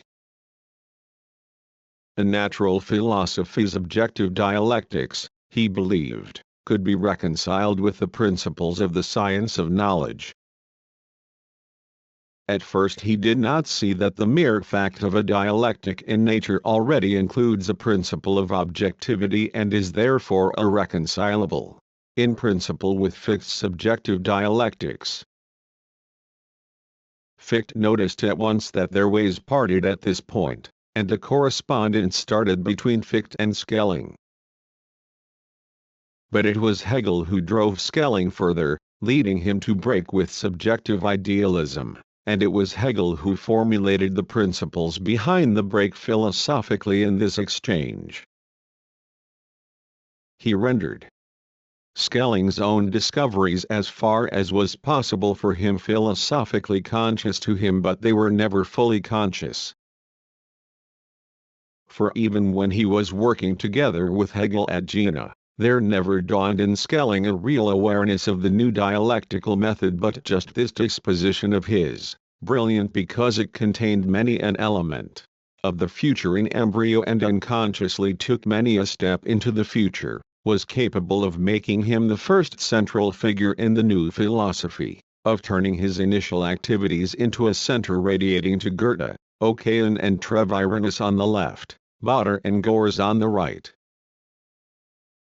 It was clever of Erdmann to derive both Oken and Botter from Schelling. Now let us study Schelling's philosophical beginnings rather more closely. Fichte, in removing Kant's thing in itself from transcendental idealism, was directly converting his philosophy epistemologically into a subjective idealism on the Berkeley model, thus effecting what Kant called a philosophical scandal, but unlike Berkeley or, at a later date, Schopenhauer, the science of knowledge did not posit a Christian God or a highly unchristian will as the ultimate metaphysical principle behind the veil of Maya, a phenomenal world viewed philosophically in purely subjective terms. Instead, it sought to infer the whole cosmos of perception as just as self-contained, just as eminently self-motivating and creative from the dialectic of ego and non-ego, as Spinoza inferred his world from expansion and thinking. Thus Fichte's ego acquired a methodologically and systematically new function as well. Not because Fichte was reluctant to identify this ego with individual consciousness and was trying rather to deduce the latter from the former dialectically, but because this ego independently of Fichte's conscious aims, indeed at odds with them, was bound through his systems of forestated inner necessity to take over the function of Spinoza's substance, or, more exactly, Hegel's later world spirit. At first, the young Schelling's natural philosophy could be fitted effortlessly into the gap formed by this internal discrepancy in Fichte's system, whose latent antitheses were openly to emerge only later. After the crisis in his thinking, Schelling was able to believe that in undecidedly enlarging this Spinozist element in Fichte's philosophy into the sole cornerstone of his ideas, he was a strict pupil of Fichte and amplifying his work. Objectively speaking, however, he was at the same time exploding the whole artificial and labored synthesis of the science of knowledge. But philosophically this was a major step forwards, and the real flowering of objective idealism and objective idealist dialectics could now begin. However, Fichtean ambiguity was surmounted at the cost of an ambiguity on a higher plane. The ego of the science of knowledge perpetually hovered between a merely epistemological and subjectivist procedure and a principle of objective reality, between Kant's consciousness as a whole, and the demiurge of nature and history which the Hegelian mind or spirit was later meant to represent. Schelling chose the latter alternative. Hence he incorporated in his system's foundation something that was at the same time meant to exist objectively, that is, independently of human consciousness, and yet to have something of consciousness about it. So the whole opalescent ambiguity of objective idealism already arises in the young Schelling. Objective idealism had, on the one hand, to draw a firm line between itself and subjective idealism and to try and answer the latter's insoluble problems, objective reality, the perceptibility of the thing in itself, but was bound time and again to succumb epistemologically to the general weaknesses of subjective idealism. The latter process is particularly evident in Schelling, who did not accomplish his break with Fichte entirely consciously from the philosophical methodological angle. On the other hand, this philosophy's supreme principle was likewise bound to be ambiguous, fluctuating between an approximation to philosophical materialism, independence of consciousness, and an idealist pantheistic conception of God which, since it was made concrete by being applied to natural and historical life, had to surpass Spinoza's aloof and abstract generality and come close to the theistic ideas of God. We had already pointed out this ambiguity in objective idealism in its most general features. Now we must study more closely Schelling's specific version of it, and in particular the nuances it takes on with the young Schelling. Here we should give special emphasis to the rapid fluctuation between the materialist atheistic version of this Spinozist substance rendered alive, mobile and evolutionary, and its mystical mythological interpretation. What is important is this universal line, not individual expressions of it. Heinz Weidreperst 33 shows the young Schelling's extremely materialistic view of natural philosophy, but also the point at which Jacob Boehme, who was becoming increasingly fashionable among romantic minds, began to exert a strong influence on Schelling 34 with his mysticism. In the philosophizing of the Romantic school, to be sure, the mystical tendencies had the upper hand.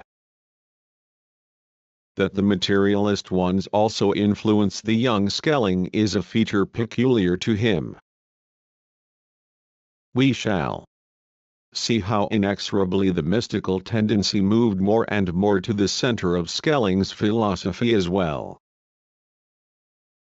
But it needs to be remarked that he still made Giordano Bruno the patron saint of his philosophy at the end of his Jena period, although, for reasons we are about to see, in order to argue epistemologically the perceptibility of things in themselves he had to resort with mounting vigor to the Platonic theory of ideas, thereby putting his ambiguousness in an even more advanced form. To be sure, this recourse to the Platonic theory of ideas was likewise fraught with the typical ambiguity of Schelling's objective idealism in his Jena period on the one hand.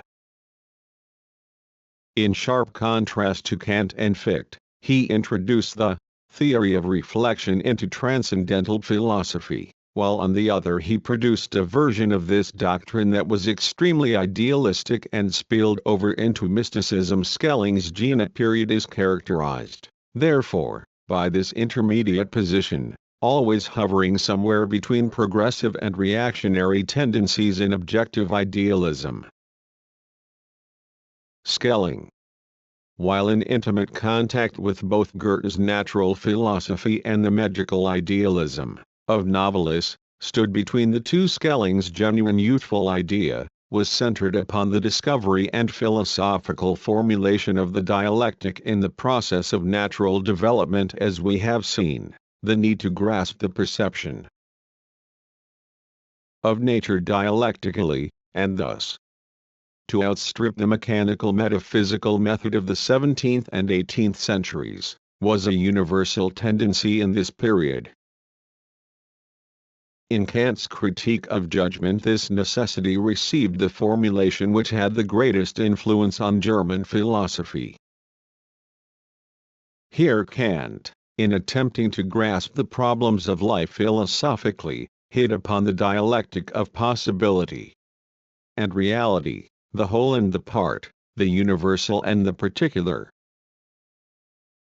In Kant, the problem of this dialectical surpassing of metaphysical thought appears in an extremely distorted form. These distortions had such a determining influence on certain propositions in the emergent modern irrationalism, in the young Schelling's case especially, that we are obliged to give a brief indication of them at this point. Above all, Kant identified thinking. He writes of our thinking, human thought, with the thought forms of metaphysics in the 17th and 18th centuries. In the case of the dialectic of the general and particular, for example, this led to the following definition. Accordingly, our understanding is peculiarly circumstanced in respect of judgment. For incognition by means of understanding the particular is not determined by the universal. Therefore the particular cannot be derived from the universal alone. Yet in the multiplicity of nature, and through the medium of conception and laws, this particular has to accord with the universal in order to be capable of being subsumed under it.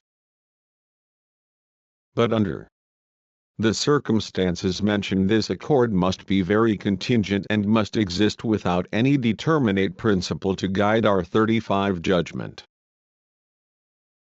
But Kant was not content with this identification of metaphysical thinking with human thought as a whole.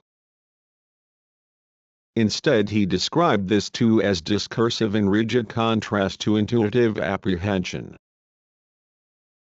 In these circumstances, the only solution he could find was to advance the claim of intuitive understanding which does not move, as ours does with its conceptions, from the universal to the particular and so to the individual. Such an understanding would not experience the above contingency in the way nature and understanding accord in natural products subject to particular laws. But it is just this contingency that makes it so difficult for our understanding to reduce the multiplicity of nature to the 36 unity of knowledge. So thinking, as Kant saw it, was led to this idea of an intellectus archetypus, and intuitive understanding. This idea, in his view, contained no internal contradiction, but it did however remain only a mere idea where human judgment was concerned. It is easy to demonstrate the subjective idealist weaknesses in the Kantian proposition. Above all, the weakness in equating dialectics and intuition, especially when combined as Kant could not avoid doing with his agnosticist deductions. It was not just that the idea was only propounded for human thought, not given and therefore unattainable. These objects were also detached from the possibilities of practical natural scientific research.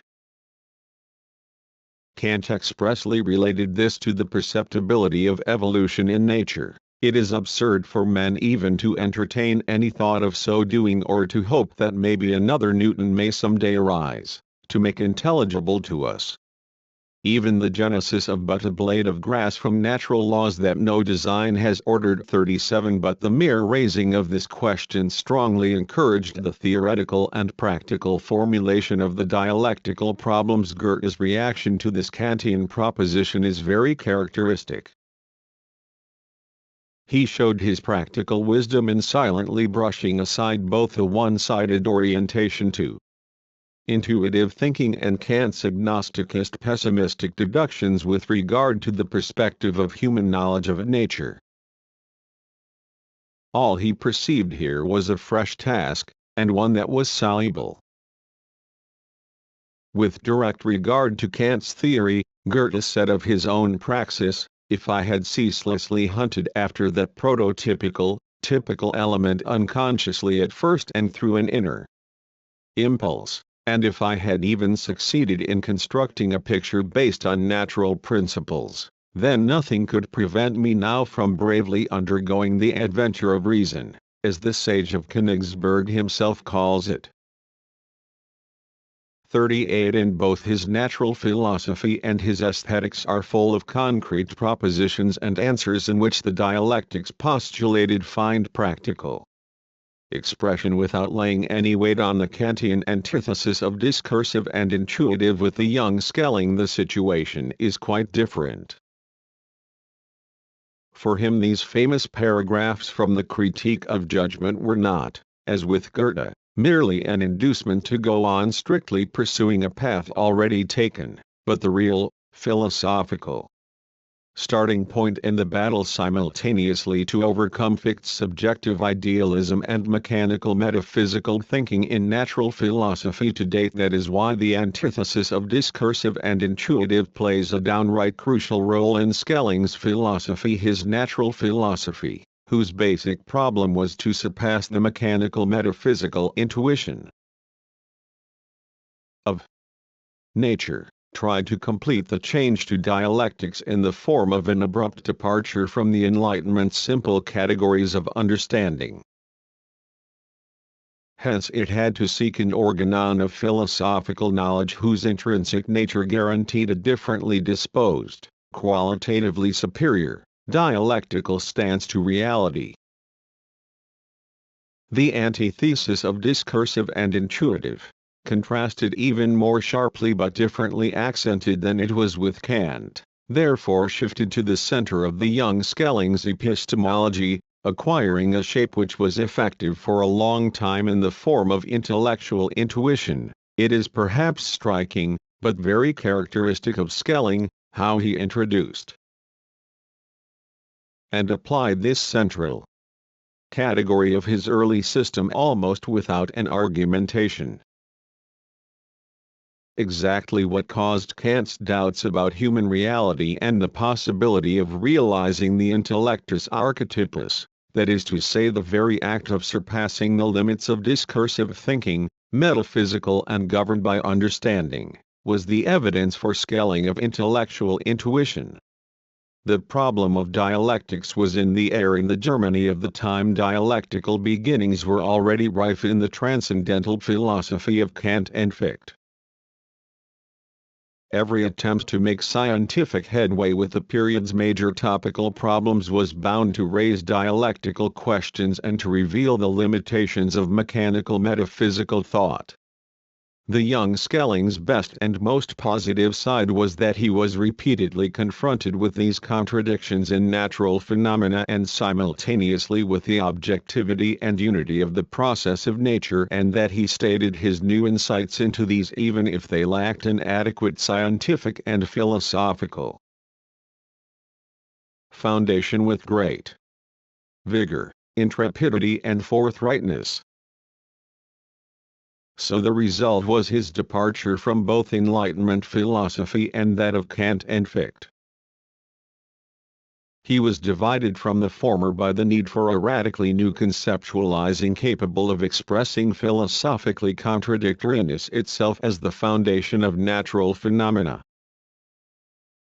Let us take as an example the problem of life. Life comes about through a contradiction in nature, but it would expire of its own accord if nature did not offer resistance. If the outside influence contrary to life serves precisely to support life, then again that which seems most favorable to life must become absolutely unreceptive to this influence, and the reason for its decline, so paradoxical is the life phenomenon even as it becomes defunct. The product, as long as it is organic, can never lapse into indistinctness.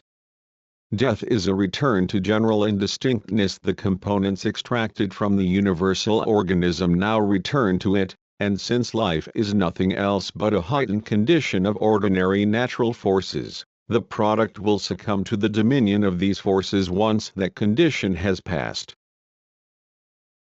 The same forces which sustained life for a while will also finally destroy it. So life is not itself something, but only the manifestation of a transition of certain forces from that heightened condition into the ordinary condition of 39 universality. Here we can clearly see what distinguishes Schelling's natural philosophy from metaphysical thinking, but also what separates his dialectics from the dialectics of Kant and Fichte. For with these thinkers, the dialectical contradictions always derived solely from the relation of the subjective categories of understanding to an objective reality, assumed to be unknowable or subjectified into non-ego. With the young Schelling, on the contrary, the dialectical contradiction, occasionally coming very close to materialism, is an inherent decisive attribute, a category of objective reality itself. Therefore, the philosophical statement of the dialectic does not proceed primarily from the subject of knowledge. It must, as the subjective side of the total context, attain to expression in the subject as a dialectical connection, precisely because the essence of objective reality is itself dialectical. In Schelling's work, to be sure, this dialectical objectivity is, as we already know, idealistic. Its foundation is the theory of the identical subject-object as the ultimate basic principle of reality, and hence of philosophy. The Odyssey of the Spirit, to which we referred earlier, is just that process whereby, in Schelling's terminology, the unconscious productivity of nature attains in man to consciousness and self. Consciousness, a radical self-consciousness in the sense that an adequate philosophical perception of the world expresses its object appropriately for the very reason that it is nothing but an elevation to consciousness of what the objective natural processes have produced unconsciously, and because this very self-consciousness represents the supreme product of the process of nature. Here we see how, as Vico had already sought to achieve, Spinoza's epistemology whereby the ordering and associating of ideas is the same as the ordering and associating 40 of things, reappears in a dynamic dialectical, historical continuation of it. Admittedly, this heightening of the dialectical was achieved at the expense of a heightened idealist ambiguity. True, the epistemological relation of the attributes of the single substance, expansion and thought, does not appear fully clarified in Spinoza's work either. But all epistemological clarification is supplanted in the objective idealism of Schelling and Hegel by the myth of the identical subject-object. Schelling's intellectual intuition was the first version of this dialectic of objective idealism. Since it was two-sided, that is, both dialectical and irrationalist, the young Schelling's ambiguous position in the history of philosophy clearly emerges in a provisional way that was automatically condemned to be superseded, on both the right and the left. His intuition was two-sided because we find, on the one hand, a dialectical surpassing of the contradictions apparent in objective reality as immediately given, a path towards perceiving the essence of things in themselves, and hence an epistemological surpassing of these manifest contradictions, rigidly pinned down, through the categories of pure understanding, those of the Enlightenment's metaphysical thinking, but also those of Kant and Fichte. On the other hand, this same intuition implies an irrationalist flinching in the face of the immense perspectives and logical difficulties inseparably linked with an advance beyond merely sensible thinking to rationality and rigorous dialectics. In my book on the young Hegel 141, I have analyzed in detail from the angle of Hegel's development the contrast in philosophical method which now arose between Schelling and Hegel, who both built their systems and methods upon the identical subject-object. Here I shall only recapitulate the philosophically crucial elements. With Hegel, the bridge from understanding, Verstand, to reason is a supersession, Aufhebung, in its specific triple meaning, as negation, preservation and elevation to a higher plane. Between understanding and reason there prevails a dialectical contradiction which permeates Hegel's whole system and constitutes in particular the core of the logic of essence. Hence logic, for Hegel, had to become the basic science of the new dialectical philosophy. With Schelling, on the other hand, a rigid contrast is established between understanding and reason. Here there are no dialectical bridges and mediating links. The transition is now a leap which, once accomplished, negates the categories of understanding from the standpoint of the philosophy reached through this leap and leaves them behind. Schelling repeatedly expressed the contrast as abruptly as he could. He regarded intellectual intuition as something raised above all doubt. It is that which can be presupposed straightaway and entirely unsummoned, and in this respect it cannot even be called a postulate 142 of philosophy. Hence it could not be taught either. It is clear that it is not something which can be taught. All attempts to do so are therefore wholly futile in learned philosophy, and approaches to it, since they necessarily form an avenue which precedes philosophy, preliminary expositions and the like, cannot be found in exact 143 learning. Next, Schelling writes of the contrast with understanding, and we cannot grasp why philosophy should be obliged to pay special heed to those incapable of it. It is more proper to cut off access to it sharply and to isolate it from ordinary knowledge on all sides such that there is no road or footpath from the one to the other. This is the start of philosophy, and anyone who has not arrived yet or who fears this point can stay away or turn back. J44 And with strict logic, Schelling contrasts intellectual intuition with all abstraction by defining it as follows: this knowledge must be an absolutely free knowledge precisely because all other knowledge is not free.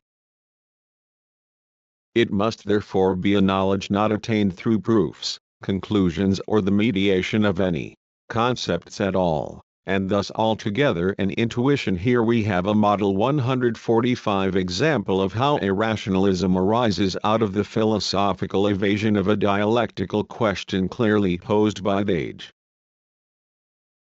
The task, one that was posed equally for natural philosophy and social philosophy, was that of breaking through, in scientific philosophical terms, the barriers of metaphysical thinking, discursive and governed by understanding, in the terminology of the period, thereby acquiring a philosophical conceptual, scientifically usable and progressive instrument for solving the major problems of the period.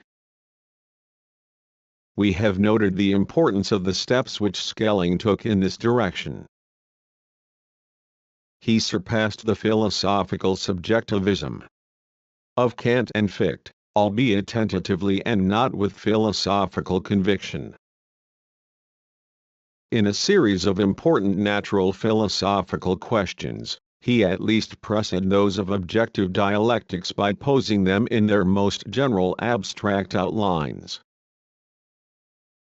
He recognized and demanded the necessity of a philosophical conceptualizing higher than that of the categories of understanding.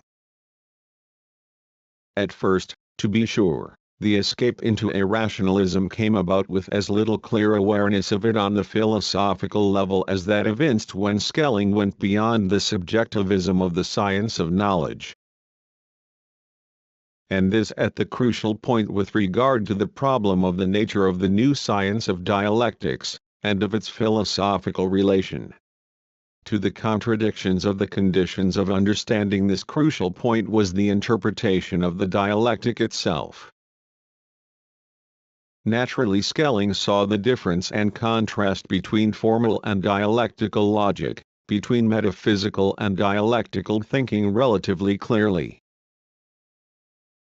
He said of the former, accordingly, it is a quite empirical doctrine, which postulates the laws of ordinary understanding as absolute, for example, that of two concepts which are contradictory opposites, only one accrues to each essential being, which is perfectly correct in the finite sphere but not in speculation, which begins only in the equating of opposites p46. Thus logic itself,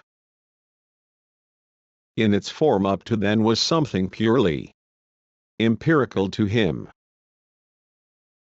He saw, however, obviously under the temporary influence of Hegel, with whom he was still closely collaborating when he penned these considerations, a certain possibility of coherence between dialectical logic and philosophy proper on the basis of intellectual intuition. Hence, in the exposition directly preceding the passage just quoted, he was able to say of logic, if this was intended to be a science of form, a pure aesthetic theory of philosophy, so to speak, it would have to be what we have characterized above under the name of dialectics. Such a theory does not yet exist. Should it be purely an account of finite forms in their relation to the absolute, it would have to be scientific skepticism, and Kant's transcendental logic cannot be taken for that. 47 Thus the maximum either philosophical role which Schelling concedes to such a logic is to prepare the ground for intellectual intuition and the leap into authentic, intuitive philosophy by analyzing the categories of understanding and by proving their immanent contradictoriness. But philosophy itself has little to do with this preliminary science. Here Schelling was, objectively as we shall see later on, the direct forerunner of Kierkegaard's view of dialectics, or rather, Of Kierkegaard's repudiation of dialectics as a means of knowing reality we see therefore how, already with the young Schelling, just that mode of perception which was supposedly qualified to open the way to dialectics closes this door to scientific, rational dialectics, dialectical logic and rational knowledge, at the same time opening up all the avenues to an irrationalism. It makes no essential difference to this basic fact that the young Schelling was as yet by no means an irrationalist in the present-day sense, indeed. Not even in Schopenhauer's or Kierkegaard's, or at any rate he did not intend to be. For the world which intellectual intuition was supposed to render accessible was, as Schelling then conceived it, by no means inimical to reason, not even meta-rational. On the contrary, it was precisely here that the real forward movement and development of the universe was supposed to be revealed in all its rationality. Certainly, after Schelling abandoned the means of rationally revealing and accounting for dialectical logic at the entrance to the actual sanctuary, there only remained at his disposal the tools of formal logic. These, far from fortuitously, gave the impression of this inspired intuitiveness. Through a subjectivistic, arbitrary treatment of the problems. It is significant how great a part analogy plays in the young Schelling's practical logic of philosophy. But this was just how this first, wholly indecisive phase of irrationalism nonetheless became the methodological model for all the later ones. Formal logic always constitutes the internal complement, the materials formally ordering principle for any irrationalism claiming to do more than to transform the whole world picture into an amorphous flux apprehended by a purely intuitive intuition. So this method of Schelling's already defines the propositions for Schopenhauer as later for Nietzsche and, after Nietzsche, for Deleuze. Descriptive psychology for intuition of the essence, Wesensschau, in phenomenology, ontology in existentialism, etc. The resultant irrationalist deviation from dialectics at the entrance to its real domain produced in Schelling another motive acquiring a lasting significance for the development of irrationalism. Epistemological aristocratism. For every philosophical rationalism, especially the Enlightenments, which looked upon itself more or less consciously as the ideological preliminary to a democratic upheaval, it was self-evident that knowledge of truth was accessible, in principle, to everybody who obtained the factual prerequisites pieces of information, etc. Hegel, in continuing philosophy's great scientific traditions, found it equally self-evident when giving his rationale of dialectical philosophy, dialectical logic, that this was in principle attainable by all. Granted, dialectical thinking always appears to sound common sense, to be paradoxical and topsy-turvy, but for that very reason, Hegel believed, it was the new dialectical philosophy's obvious task to account for philosophically and to render viable the path leading thence from a subjective and pedagogic angle as well. It is generally recognized that the great crowning work of his early period, the Phenomenology Aufmund, set itself this aim among others, and this aim was not the least of them. But that was exactly why the phenomenology was leveled in essence against Schelling, the aristocratic nature of his epistemology included.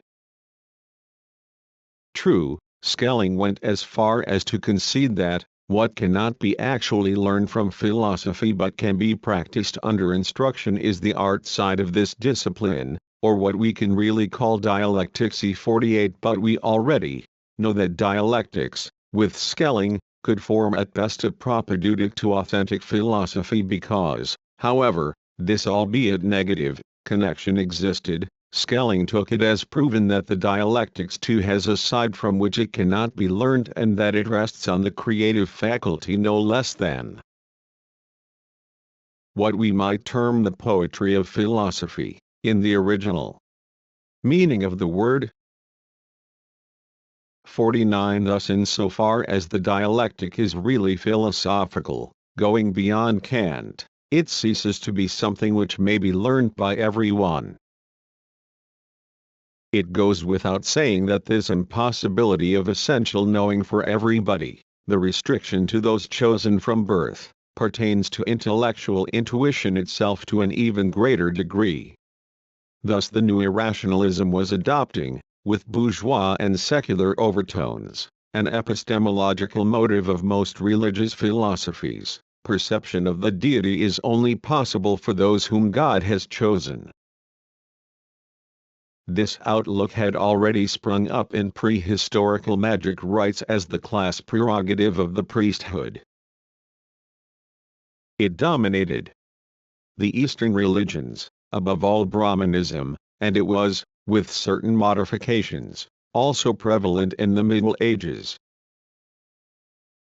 To be sure, it is characteristic of the strong influence of the embourgeoisement process from the Renaissance and Reformation onwards that this theme plays hardly any part in Pascal.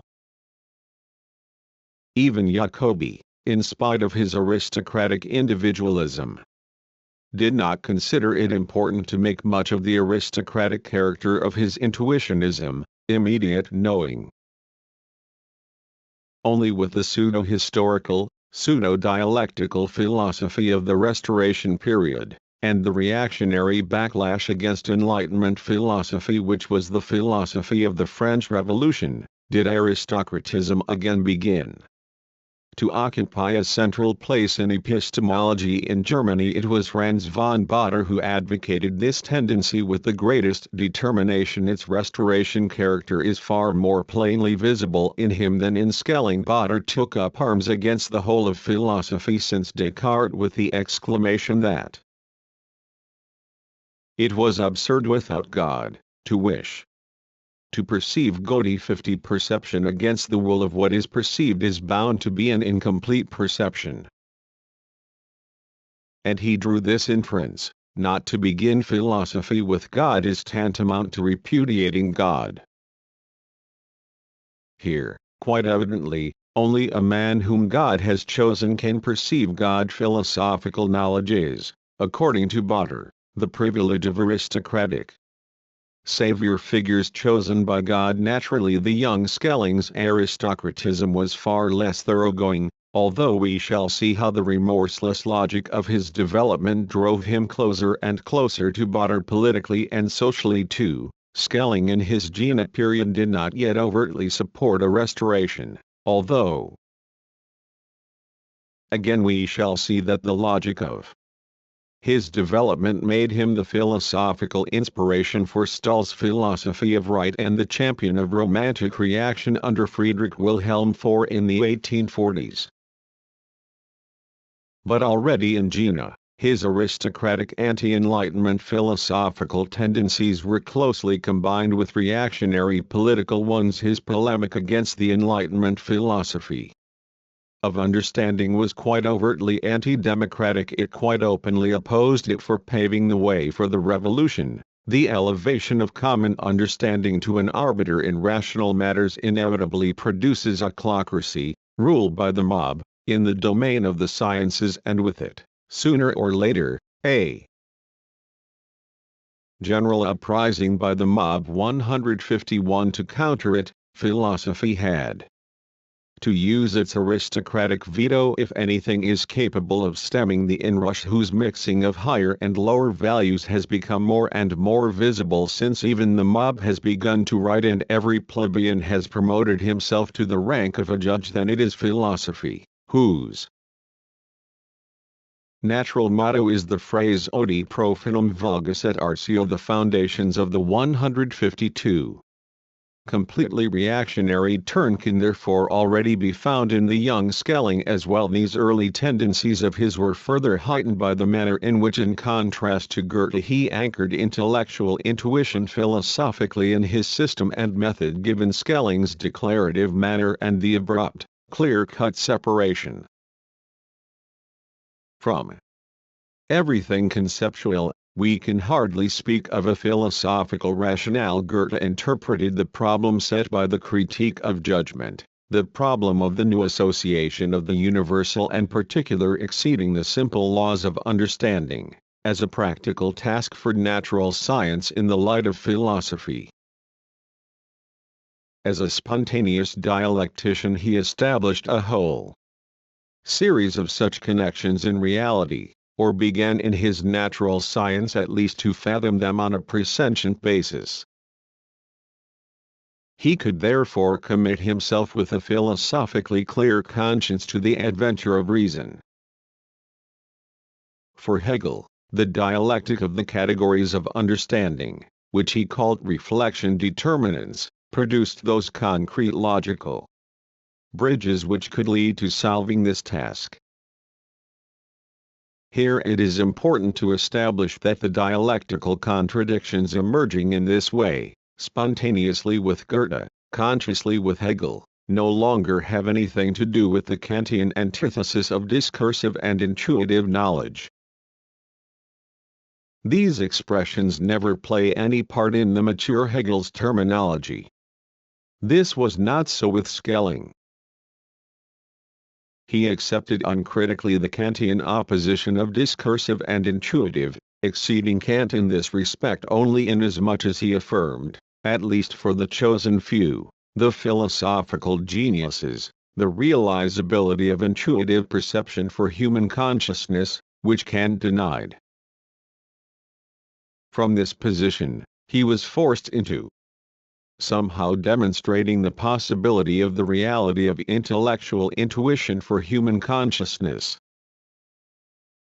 This demonstration consisted, in essence, of showing forth an unquestionably existing and creatively functioning human procedure in which, he asserted, there was such an intuitive perception, raised above all doubts. This, in Schelling's view, was the aesthetic procedure. The faculty which thereby attained expression and the subject-object structure manifesting itself were proof for him that the human subject can indeed possess the attributes required for intuitive reason. Kant himself did not contemplate using aesthetics to resolve the new epistemological difficulties when this problem cropped up. The Critique of Judgment had left the whole sphere of aesthetics far behind it, and even in retrospect Kant did not think of resorting to the aesthetic process to resolve this question. To be sure, Kant's diffidence derived from the fact that he did not see in the aesthetic procedure any way at all of perceiving objective reality. With Schelling, on the other hand, it was possible for this procedure to become the organon of world perception, because to his mind, the essence of art was the apprehension and revelation of the cosmos of things in themselves, and he therefore viewed art, albeit in an idealist mysticized form, as reflecting the objective reality of the world of things in themselves. Fichte, on the contrary, already touches on this connection. In his system of ethical theory, System der Sinnenlehre, Fichte takes up the relation between the transcendental and aesthetic view of the world and defines the relationship by stating that art turns the transcendental viewpoint into the universal one. What the philosopher toils to acquire, the aesthete possesses without definite thoughts on it. Whether or not Schelling 153 found a stimulus in this Fichtean formulation, written when they were still close collaborators, he went considerably further than Fichte in linking aesthetics and philosophy, a philosophy based on intellectual intuition. In the system of transcendental idealism, Schelling's prime concern in this respect appears in the title of the final section, Deduction of an Organ of Philosophy. This deduction Schelling summed up as follows: all philosophy proceeds and must proceed from a principle which, as the absolute principle, is at the same time the identical purely and simply. What is absolutely simple and identical cannot be interpreted or communicated through description, nor through concepts at all. It can only be intuited.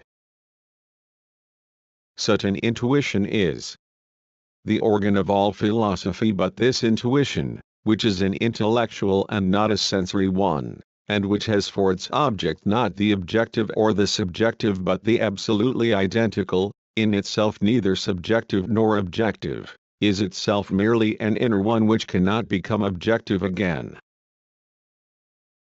For itself, it can only become objective through a second intuition. This second intuition is Aesthetic 54 intuition. This definition elucidates Schelling's general principle, this generally acknowledged and wholly undeniable objectivity of intellectual intuition is art itself. For aesthetic intuition is nothing other than intellectual intuition become objective, so art, the creative genius, procedure, becomes the organon of philosophy and aesthetics become the core 155 of the philosophical method, revealing the real mysteries of the cosmos and the world of things in themselves. If aesthetic intuition is only intellectual intuition become objective, then it is self-evident that art is the sole organon, both true and permanent, and document of philosophy, constantly verifying afresh what philosophy cannot represent externally, namely the unconscious in action and creativity and its original identity with the conscious. Art, for the philosopher, is supreme precisely because it opens up to him the innermost sanctuary, so to speak, where it is as if a single flame consumes in permanent and original union that which is divided in nature and history and that which must eternally flee from itself in life and in action, just as in thinking. The view which a philosopher forms of nature artificially is the pristine and natural one for the artist. 56. Clearly, this linking and indeed identification of aesthetic and intellectual intuition was bound to reinforce Schelling's aforestated tendencies to aristocratism in his epistemology. In Schopenhauer's philosophy this aristocratism becomes still more marked, more overtly reactionary than in the young Schelling's. This trend received a further boost from Nietzsche and the philosophers of the imperialist period whom he influenced, as our later studies will show. True, in order fully to understand the stance taken by Schelling as yet not an entirely reactionary one, we must bear in mind the fact that even in his aesthetics, there is a prevalent tendency towards objectivism, a mystificatory variant of the interpretation of art as reflecting objective reality, and consequently of a harmonizing of truth and beauty.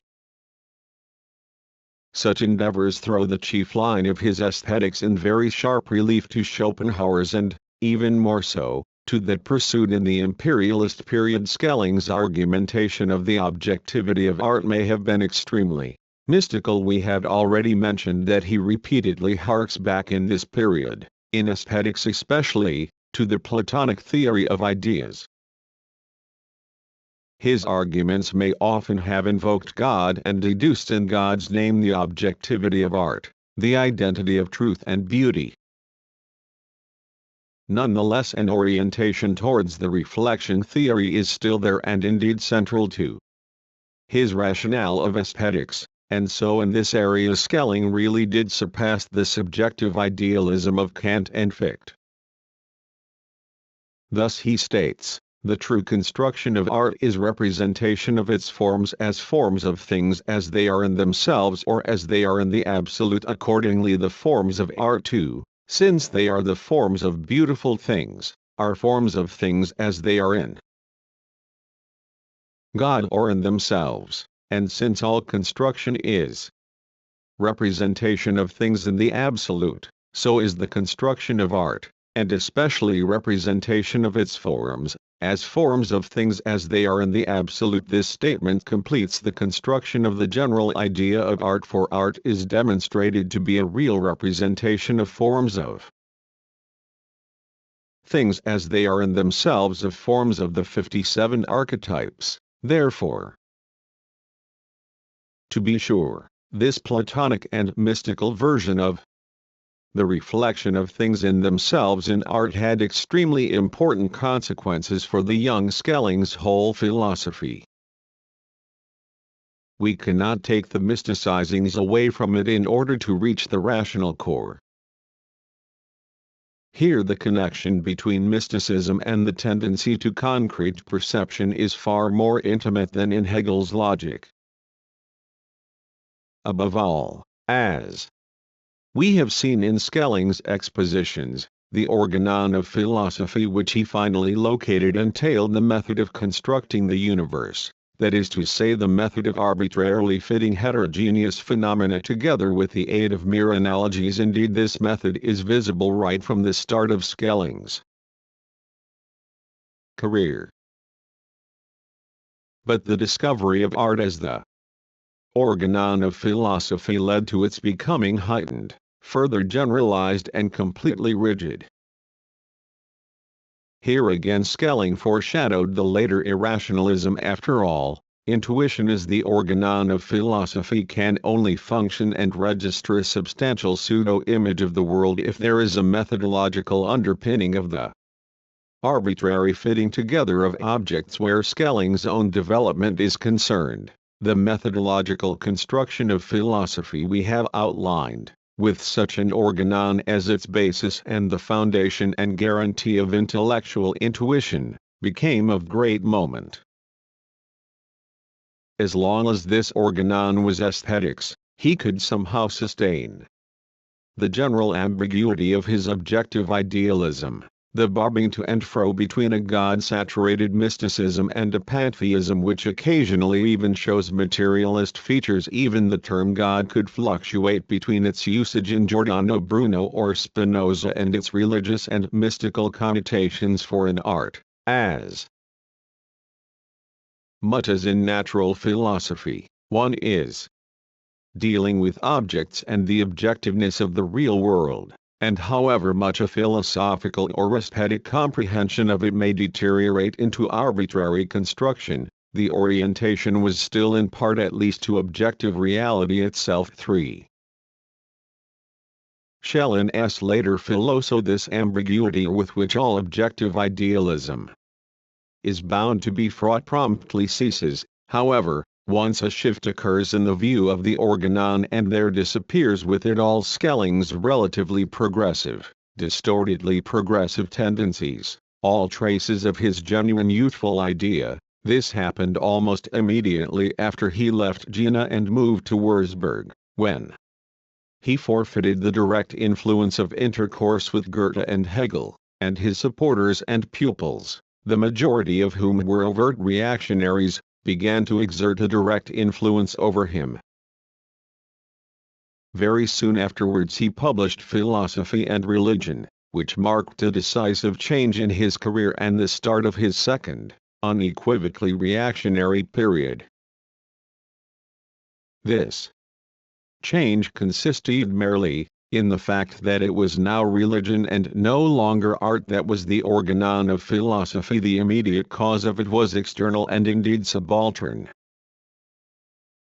A second-rate pupil of Schelling's, C.A. Eschenmayer, wrote an intrinsically wholly unimportant little book, Philosophy in its Transition to Non-Philosophy, in which he raised and criticized with great deference, but from a very firm rightist standpoint, the problems of the ambiguity of Schelling's early philosophy. Eschenmayer fully accepted the schema which Schelling outlined of knowledge, the road to intellectual intuition, as a product of the dialectic of the determinants of understanding.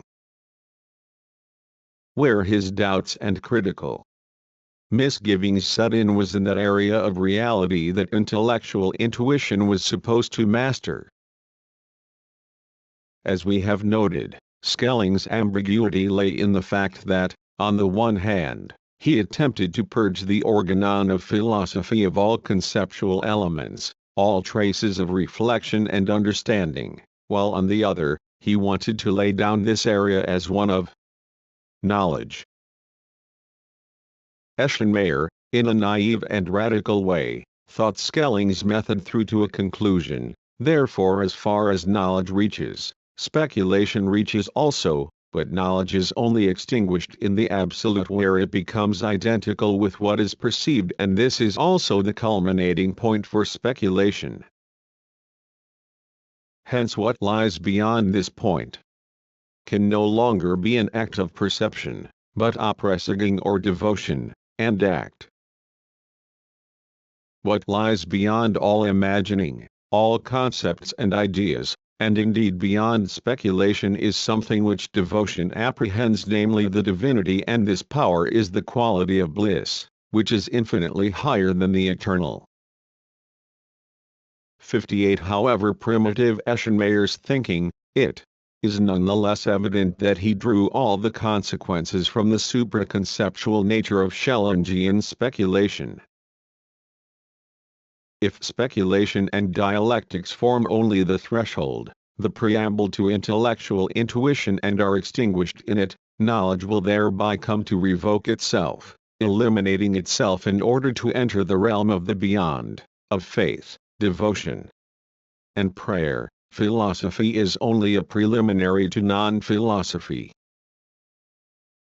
And this means the cutting of any ties between speculation and immanent world systems like Bruno's or Spinoza's. Intellectual intuition is no longer the means of knowing this world, however mystificatory, but a leap into the beyond. Eschenmayer wrote, "It is as little possible to overcome the main antithesis between the here and now and the beyond as it is true that all antitheses in the sphere of knowledge are revoked in absolute identity. The here and now is the tractional weight of the will, which in knowledge is chained to the finite, the beyond. On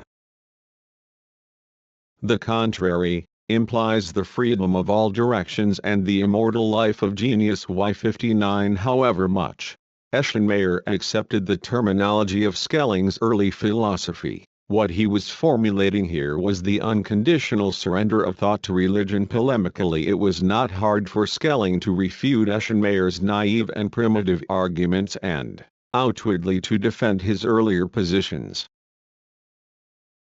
But where the philosophical essence is concerned, these polemical fireworks are quite unable to conceal the fact of a total withdrawal. Granted, he constantly asserts that he is only defending his earlier views against misinterpretations. But on the important philosophical issues he was taking up new positions, or alternatively shifting the accents so firmly that the double-edged ambiguity of his early natural philosophy ceased to obtain, along with that of the objective idealism deriving from it, and an association was established with the overtly reactionary philosophy of the Restoration thinkers. As we shall see, almost all the important elements in Schelling's later positive philosophy are already contained, at least in embryo, in this short work. This development is so characteristic of Schelling, and the change now completed so important to his later development, that we must look at the problem now emerging in rather more detail. As regard the nature of Schelling's development, we have already pointed out that his divorce from Fichtean subjective idealism and the transition to objective idealism similarly occurred. In an unconscious way, Hegel characterized this peculiarity in Schelling's development with the comment that Schelling underwent his philosophical education in public, and that his work contained not a sequence of the sectors of philosophy elaborated one after the other, but a series of stages in his training. 60. This is a vivid description of the outward appearance of Schelling's works, but, despite the tacit condemnation implied in the description, it still fails to furnish a real critique of the character of Schelling's development. This is found not only in the often unconscious, spontaneous change of outlook but, most of all, in the fact that Schelling still maintained there was an imagined, fictive uniformity to his philosophy long after abandoning his old views and indeed going over to the opposite. While we may concede his good faith in his youth, when he was passing from subjective to objective idealism, Henceforth this instinctiveness turned more and more into mere demagogy. Let us now consider the most important factual questions discussed in philosophy and religion. Above all, Schelling, despite his polemics against the misunderstanding of his philosophy on Eschenmayer's part, allowed philosophy to be sharply divided into two areas. Here we already see the first outlines of his later distinction between negative and positive philosophy. He deduced the following from the absolute and the kind of knowledge appropriate to it. Hence too, the intention of philosophy with regard to man is not so much to bestow something on him as to separate him as cleanly as possible from the contingent element provided by the physical body, the phenomenal world and the life of the senses, and to lead him back to the original realm. Hence, furthermore, all reference to philosophy preceding that knowledge can only be negative in that it shows the nullity of all finite antitheses and leads the soul indirectly to an intuition of the infinite. Once that is reached, it automatically leaves behind those expedients of a merely negative describing of absoluteness, disposing of them as soon as they are no longer needed. 61. It will be clear to everyone how far this view of knowledge, in spite of the peculiarity of Schelling's dialectic as we have analyzed it, and its deviation into the irrational at the crucial point, is removed from that of his early period, and how near it comes to Eschenmayer's division into philosophy and non-philosophy. Even the term negative is now used for the lower sphere of perception. To be sure, the difference remains that Schelling still persisted and always would persist in comprehending his positive philosophy as knowledge, and therefore never formally denied in his epistemology the cognitional character of this positive sphere. As we shall see, it is just here that we find the transitional features in Schelling's whole irrationalism, and they explain why the influence of his later work was so short-lived. The chief consequence of this sharp dichotomy was that now, in strict contrast to his early period, Schelling no longer viewed the absolute, the object of intellectual intuition, as the cosmos of things in themselves, even if this was then thought of as a Platonic world of ideas. Instead, he viewed it as something that could be apprehended only directly, as downright singular. Hence he rejected any explanation or description pertaining to this world and wrote, "For only a combination can be perceived through description, while the singular needs to be intuited." 62. And in another passage he challenged for this knowledge even the coherence of the universal with the particular, that is, the very problem for whose resolution intellectual intuition was, as we have noted, devised in the first place. He now said of this, that the whole absolute world with all its gradations of beings is reduced to the absolute oneness of God, so that nothing in that world is truly particular. 63. So here a world knowledge originally founded on natural philosophy goes over to being a purely mystical knowledge of God. This marks the completion of Schelling's break with the, admittedly always somewhat equivocal pantheism of his youth.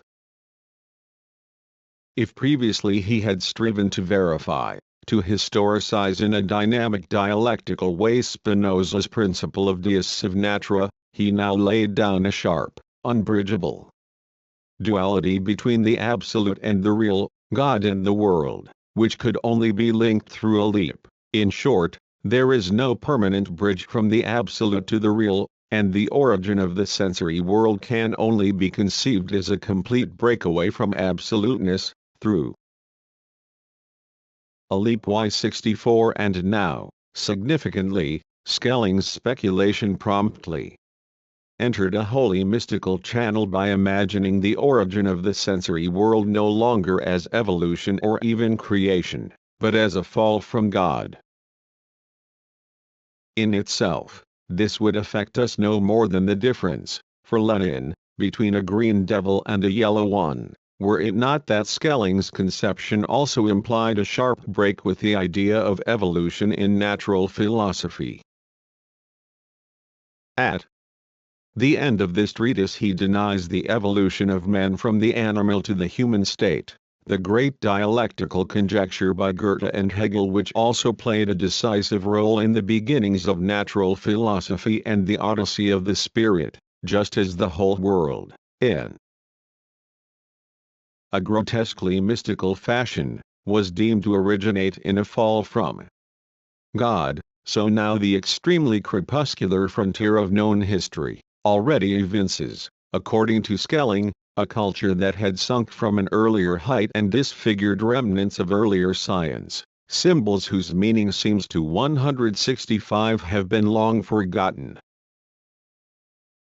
And the myth of a golden age was held to be a proof of this downward sloping anti-evolutionist trend in human history. Thus we see on which crucial philosophical issues Schelling broke with his early period, and how vigorously the irrationalism of intellectual intuition, previously a merely methodological irrationalism up to a point, was increasingly transformed into a substantial world image belonging to irrationalist mysticism.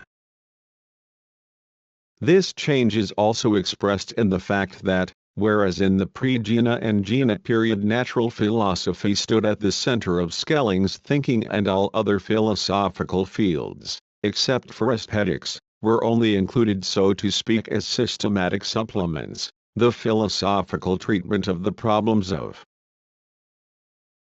nature now faded right into the background. The aesthetic questions too remained episodic, and the irrationalist interpretation of myth and religion became the hub of Schelling's entire thinking. It took, however, nearly 30 years, until Schelling came forward, at least in his lectures, with the complete new, positive philosophy, as the official philosophy of the romanticizing Prussian reactionary groups clustered round Friedrich Wilhelm IV. For him to become regarded as a Saint George whose mission it was to slay the dragon of Hegelian philosophy, and especially its radical left flank. Before going any further, let us try and give a brief sketch of these 30 years and at least their main features.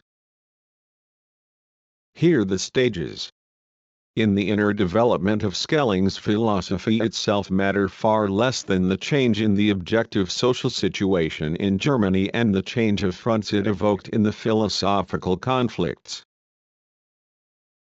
For on the one hand, as we have just shown, the decisive change in the goal, content and method of Schelling's philosophy had already taken place in 1804, so that both the unchanging basic principles of it and the socially dictated alterations may easily be understood from the historically changing times without an analysis of the intermediate stages. On the other hand, the old Schelling, who for decades was totally forgotten and played virtually no further part in the development of German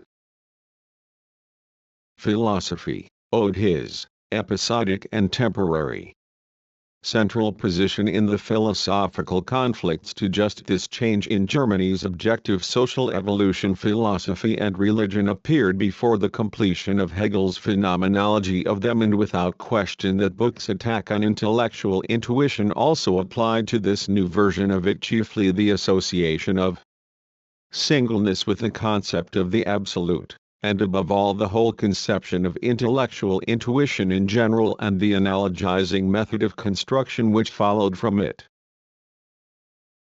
Here Hegel denounced with great vehemence the monotony and abstract generality of the absolute and Schelling's abyss of emptiness for the speculative mode of contemplation. The latter, he wrote, was equivalent to the night in which all cats look grey. And a particular charge he leveled against Schelling was that according to him, to be unsatisfied in it, this monotony of the absolute, GL, was an inability to master the absolute standpoint and to adhere to it. 66 It now becomes patent that Hegel's struggle against Schelling was a struggle between the extension of dialectics and a flight from dialectics into irrationalism, and Hegel posed this question in a historical form as well. The phenomenology of them proceeds from the thesis that the world had entered upon a new period. I have shown in my book on Hegel that he located this new element in the French Revolution and the transformation of Europe, wrought by the Napoleonic Wars, in the liquidation of the feudal remnants, especially in Germany. Now this new element, according to Hegel, necessarily appears in abstract form at first. So the first manifestation of the New World is only at first the whole wrapped in its singleness, or its universal ground. Hence it appeared first of all to be an esoteric possession of a number of individuals. Philosophy's historical task, however, was to perceive the new element in its own agitation and its universal determination, that is, in a concretely dialectical way. Only what is perfectly determined is at the same time exoteric, comprehensible and capable of being learnt, and the property of all. Scientific understanding is the road to it that is equally available to all, and to reach rational knowledge through understanding is the rightful claim of the consciousness joining science. 67 Therefore Hegel's polemic against Schelling's aristocratic epistemology, one that was closely linked with a change to irrationalism, can no more be separated from the issue of a concrete and scientific or abstract irrationalist method than it can be separated from the contrast between the two thinkers' socio-historical perspective in the great crisis of their age, from the question of whether to be forward-oriented in this crisis, towards the dissolution of the feudal remnants, or oriented backwards to restoration. This marked the first major battle between objective idealist dialectics and irrationalism. It meant the defeat of the Schelling form of irrationalism, both the first, ambiguous form, which was linked with a historico-evolutionist method in natural philosophy, and the second, already overtly religio-mystical form. The Hegelian form of dialectics began to assume its dominant position. It did so, to be sure, only gradually and not without very important modifications.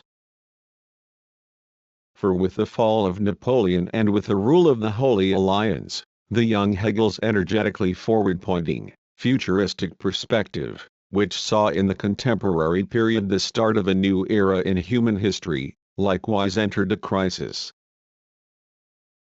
The later Hegel's philosophy of history was a resigned one, far more prone to compromises than was the philosophy 68 of his phenomenology. Henceforth the contemporary period was no longer viewed as the start but as the conclusion of a major era of development. Philosophy no longer looked forwards but into the past, and the future ceased to define the contemporary age and its philosophical interpretation. Philosophy, no longer under an obligation to welcome and to acknowledge the new departures of the mind, was presented as the owl of Minerva, able to set out on its flights only as dusk began to fall. 69 In our present examination of the history of irrationalism, we cannot undertake to expound the consequences of this change for Hegel's philosophy. We must confine ourselves to stating that, in spite of it, Hegelian philosophy logically fulfilled the program of the phenomenology, the scientific exposition of the objective categories of the dialectic, as far as was possible within the bounds of idealism. That its method, again within idealist bounds, took hold of the idea of evolution and tried to implement it concretely in different areas, and that its view of society was oriented to constitutional monarchy, thus outstripping, albeit extremely irresolutely, the political state of affairs then obtaining in Germany, and so always polemicizing against the ideological advocates of romantic reaction, Haller, Savini. This form of Hegelian philosophy became dominant in Germany, especially in Prussia. To be sure, its predominance only lasted until the July Revolution in France. Thereupon Germany entered a new phase in the class struggles, of which the philosophical reflection was bound to disrupt first the Hegelian system and then Hegel's idealist dialectical method as well. This process of dissolution in Hegelianism already began during the philosopher's lifetime in his controversy over the July Revolution with his hitherto faithful pupil, Edward Gans. We cannot discuss the process in detail here, but Heine, David Friedrich Strauss, the Hallier books, the Berlin Freethinkers, Feuerbach, etc., signify different stages in this dissolution occurring before the 1848 revolution, and all these intellectual conflicts were part of the ideological spadework for that revolution. Then Marx and Engels founded dialectical and historical materialism, thereby surmounting for good every form of idealist dialectics. The central philosophical question in this transitional period was the struggle against the ambiguity of the idealist dialectic grounded in its essence. To elaborate and to unmask its backward tendencies, which cross the line into theology, was one of the main achievements of Ludwig Feuerbach in paving the way for the great and sudden changeover to the highest type of dialectics, the materialist type. Therefore the battle over the part of Hegelian philosophy concerned with the philosophy of religion was only partly rooted in the German political backwardness which forced the most important thinkers from Reimarus and Lessing, indeed from Leibniz onwards, to fight out the major philosophical controversies in semi-theological or theological forms. At this stage, the battle was a necessary preliminary to overcoming philosophical idealism. In its supreme form, that of Hegelian dialectics, its ambiguity on the religious issue, the aforestated vacillation of idealist dialectics between official Christian theology and a pantheism sometimes bordering on atheism, had to be openly elaborated and criticized in order to clear the way for the overcoming of idealism.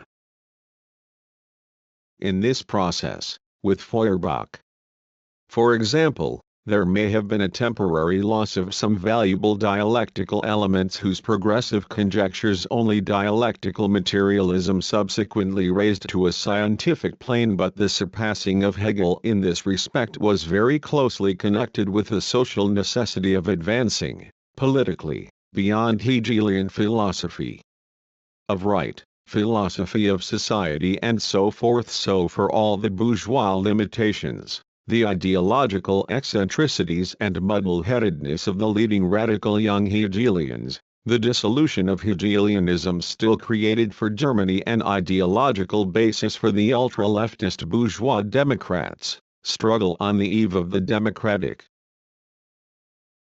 revolution.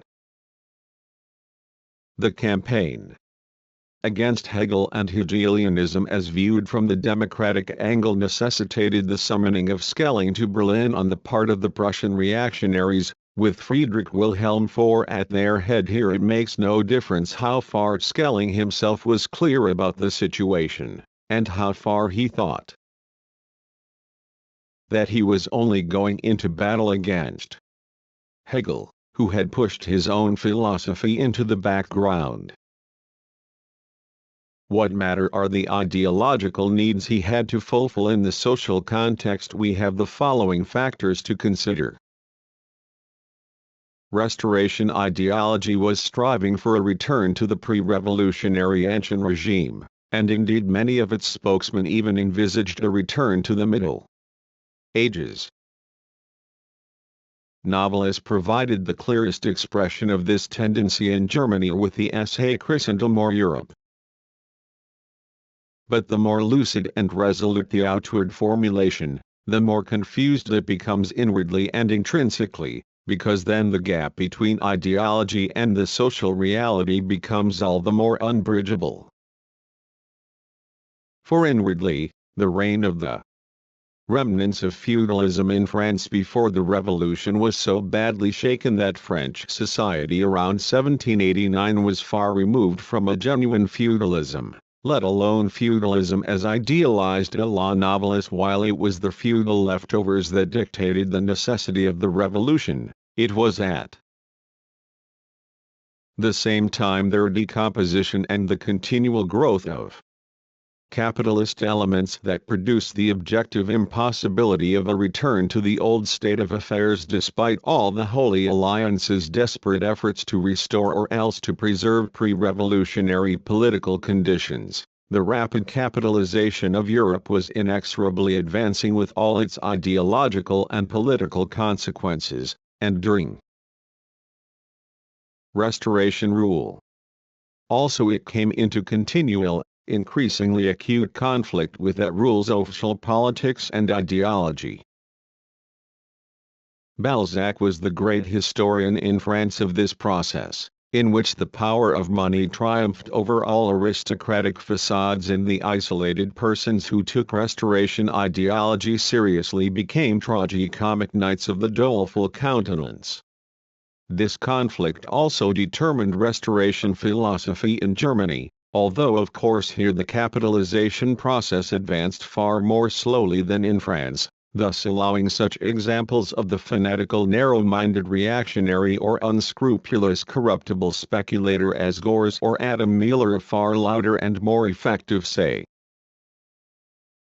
The typical thinkers were however those who endeavored to harmonize the Restoration outlook with the new scientific and philosophical trends, trying to reinterpret the latter to such an extent that they would be acceptable to the official clerical reactionary worldview.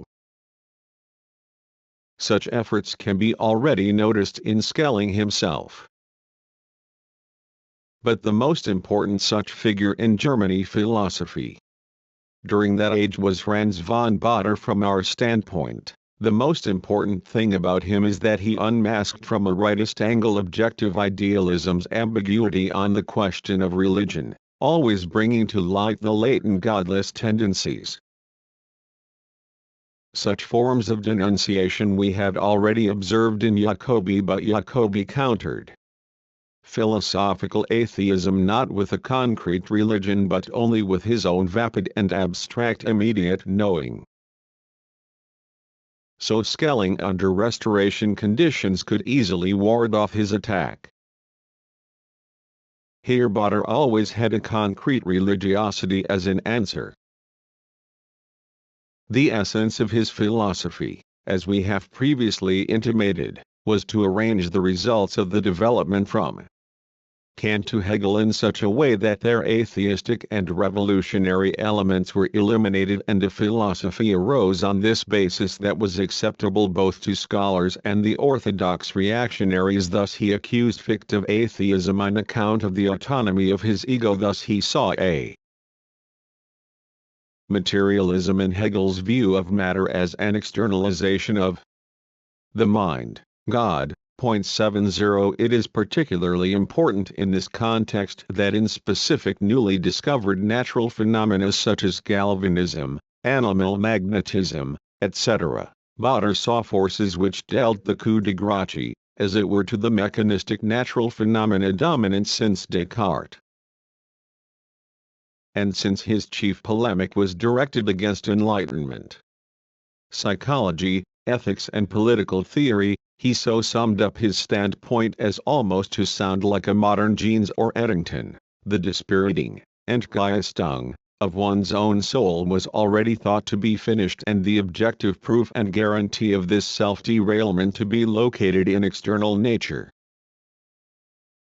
Held moreover in a totally mindless soulless or godless state, when nature herself began to utter more distinctly than ever what is of the soul and the mind, something, admittedly, that constantly addresses us through its multivocal sign 171 language. Here it is far plainer than with the young Schelling how the contradictions that had appeared in the mechanistic view of nature which the progressive advocates of German natural philosophy, for example, Oken, were taking more and more in the direction of dialectics, turned into reactionary irrationalism.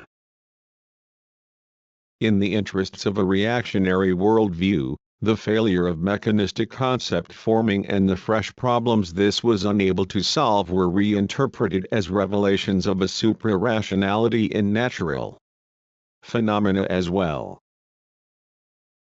This was the basis upon which all social progress could be challenged. The devil could be presented as the first revolutionary 72 and aspersions could be cast on any efforts in the direction of liberty and equality. It is not worth discussing at length the details of all this wildly irrationalist mysticism. But it is typical of the character of the Restoration, as outlined above, that Potter not only sought to support his arguments with the new natural philosophy but tried, just like Schelling, to dissociate himself from the most extreme irrationalism granted. With his whole philosophy he sought to secure the ideological and socio-political predominance of religion over every facet of life. But this, although it incorporated all the irrationalist elements in the evasion of dialectics, was still meant to be an, allegedly, higher rationality, not an absence of reason and repudiation of rationality altogether. This tendency was only 50% a resorting to the old theology which advanced similar claims of times preceding the ideological crisis. In its other 50%, however, it was a concession to the Restoration period's incipient capitalization and embourgeoisement concession, to be sure, which retained the supremacy of the theological aristocratic elements. Hence Potter objected sharply to German classical philosophy which, in his opinion, established the dichotomy between religion and science, more thoroughly than the French and English, and was endeavoring to instill even in the good young people the radical error that religion is in essence irrational and that reason is in essence 173 irreligious. Naturally, the exacerbation of the German class struggles had an effect not only on the radicalizing dissolution on left-wing Hegelianism, but also on the reactionaries' philosophical strivings. When, 1 decade after Hegel's death, the old Schelling was summoned to Berlin by the romanticizing reactionary group to deal with the ideological trends paving the way for revolution, he entered a world where, as a result of capitalism's development, pure romantic thinking had become much more absurd than at the time of the Holy Alliance. As the Frenchman to perceive this absurdity the most clearly had been the great writer Balzac, so the man who did so in the Germany of the 1840s, apart, of course, from Marx and Engels, was the greatest poet of the age, Heinrich Heine. In his winter tale Germany he invented a fantasy conversation with the Emperor Barbarossa and used it to express his accurate and trenchantly ironic view of the endeavors of Friedrich Wilhelm IV and his circle. In addressing that ideal figure of the Romantic Restoration he wrote, "Restore the old Holy Roman Empire, restore it complete, give us back the mustiest old lumber and all that frippery. In spite of everything, I will gladly put up with the Middle Ages as they really were, just free us from that mongrel state, from that Martinetism which is a nauseating mixture of Gothic folly and modern deceit, which is neither fish nor fowl. Chase away the band of actors and close the theaters where they parody the olden days." 74 Naturally, Marx and Engels fathomed this situation even more clearly than was possible for Heine. It was they, during this transitional period, who took the most energetic steps in both theory and practice to marshal all the forces in German society that felt the feudal absolutist leftovers to be thwarting their development and were seeking a democratic renewal of Germany. This was already the goal of the young Marx's activity as editor of the Rheinische Zeitung. His critique of Hegelian philosophy of right set out to criticize Hegel's orientation to constitutional monarchy as historically obsolete and creating universal confusion. The subject of how their stance brought both of them to a clear appreciation of the hegemony of the proletariat and democratic revolution, a clear recognition of the perspectives of socialist revolution and the foundation of dialectical and historical materialism does not belong to this study, especially as the process was not yet entirely complete at the time of Schelling's arrival in Berlin, but that makes it all the more important to state how clearly they at once perceived the demagogic mendacity in Schelling's so-called positive philosophy. In the letter to Feuerbach from which we quoted earlier, Marx wrote, "He, Schelling, G.L., is calling to the French romantics and mystics, the union of philosophy and theology, to the French materialists, the union of flesh and idea, and to the French skeptics, the scourge of dogmatics, in short, Schelling." 175 Engels, for his part, formulated this view as follows in his pamphlet opposing Schelling's Berlin platform, which was first published under the pseudonym of Oswald: "All philosophy has hitherto set itself the task of comprehending the world as rational. Now what is rational is, to be sure, also necessary, and what is necessary must be or become real. That is the bridge to the major practical results of modern philosophy." Now if Schelling does not acknowledge these findings, it was logical also to deny the rationality of the world. However, he did not dare to say so outright but preferred to deny the rationality of philosophy. So he proceeds along the most devious possible line between reason and unreason, calling the rational comprehensible a priori and the irrational comprehensible a posteriori, and assigning the former to pure rational science or negative philosophy, the latter to a freshly argued positive philosophy. Here is the first major split between Schelling and all other philosophers. The first attempts to smuggle into the liberal science of thought a faith in authority, emotional mysticism and Gnostic p76 fantasizing.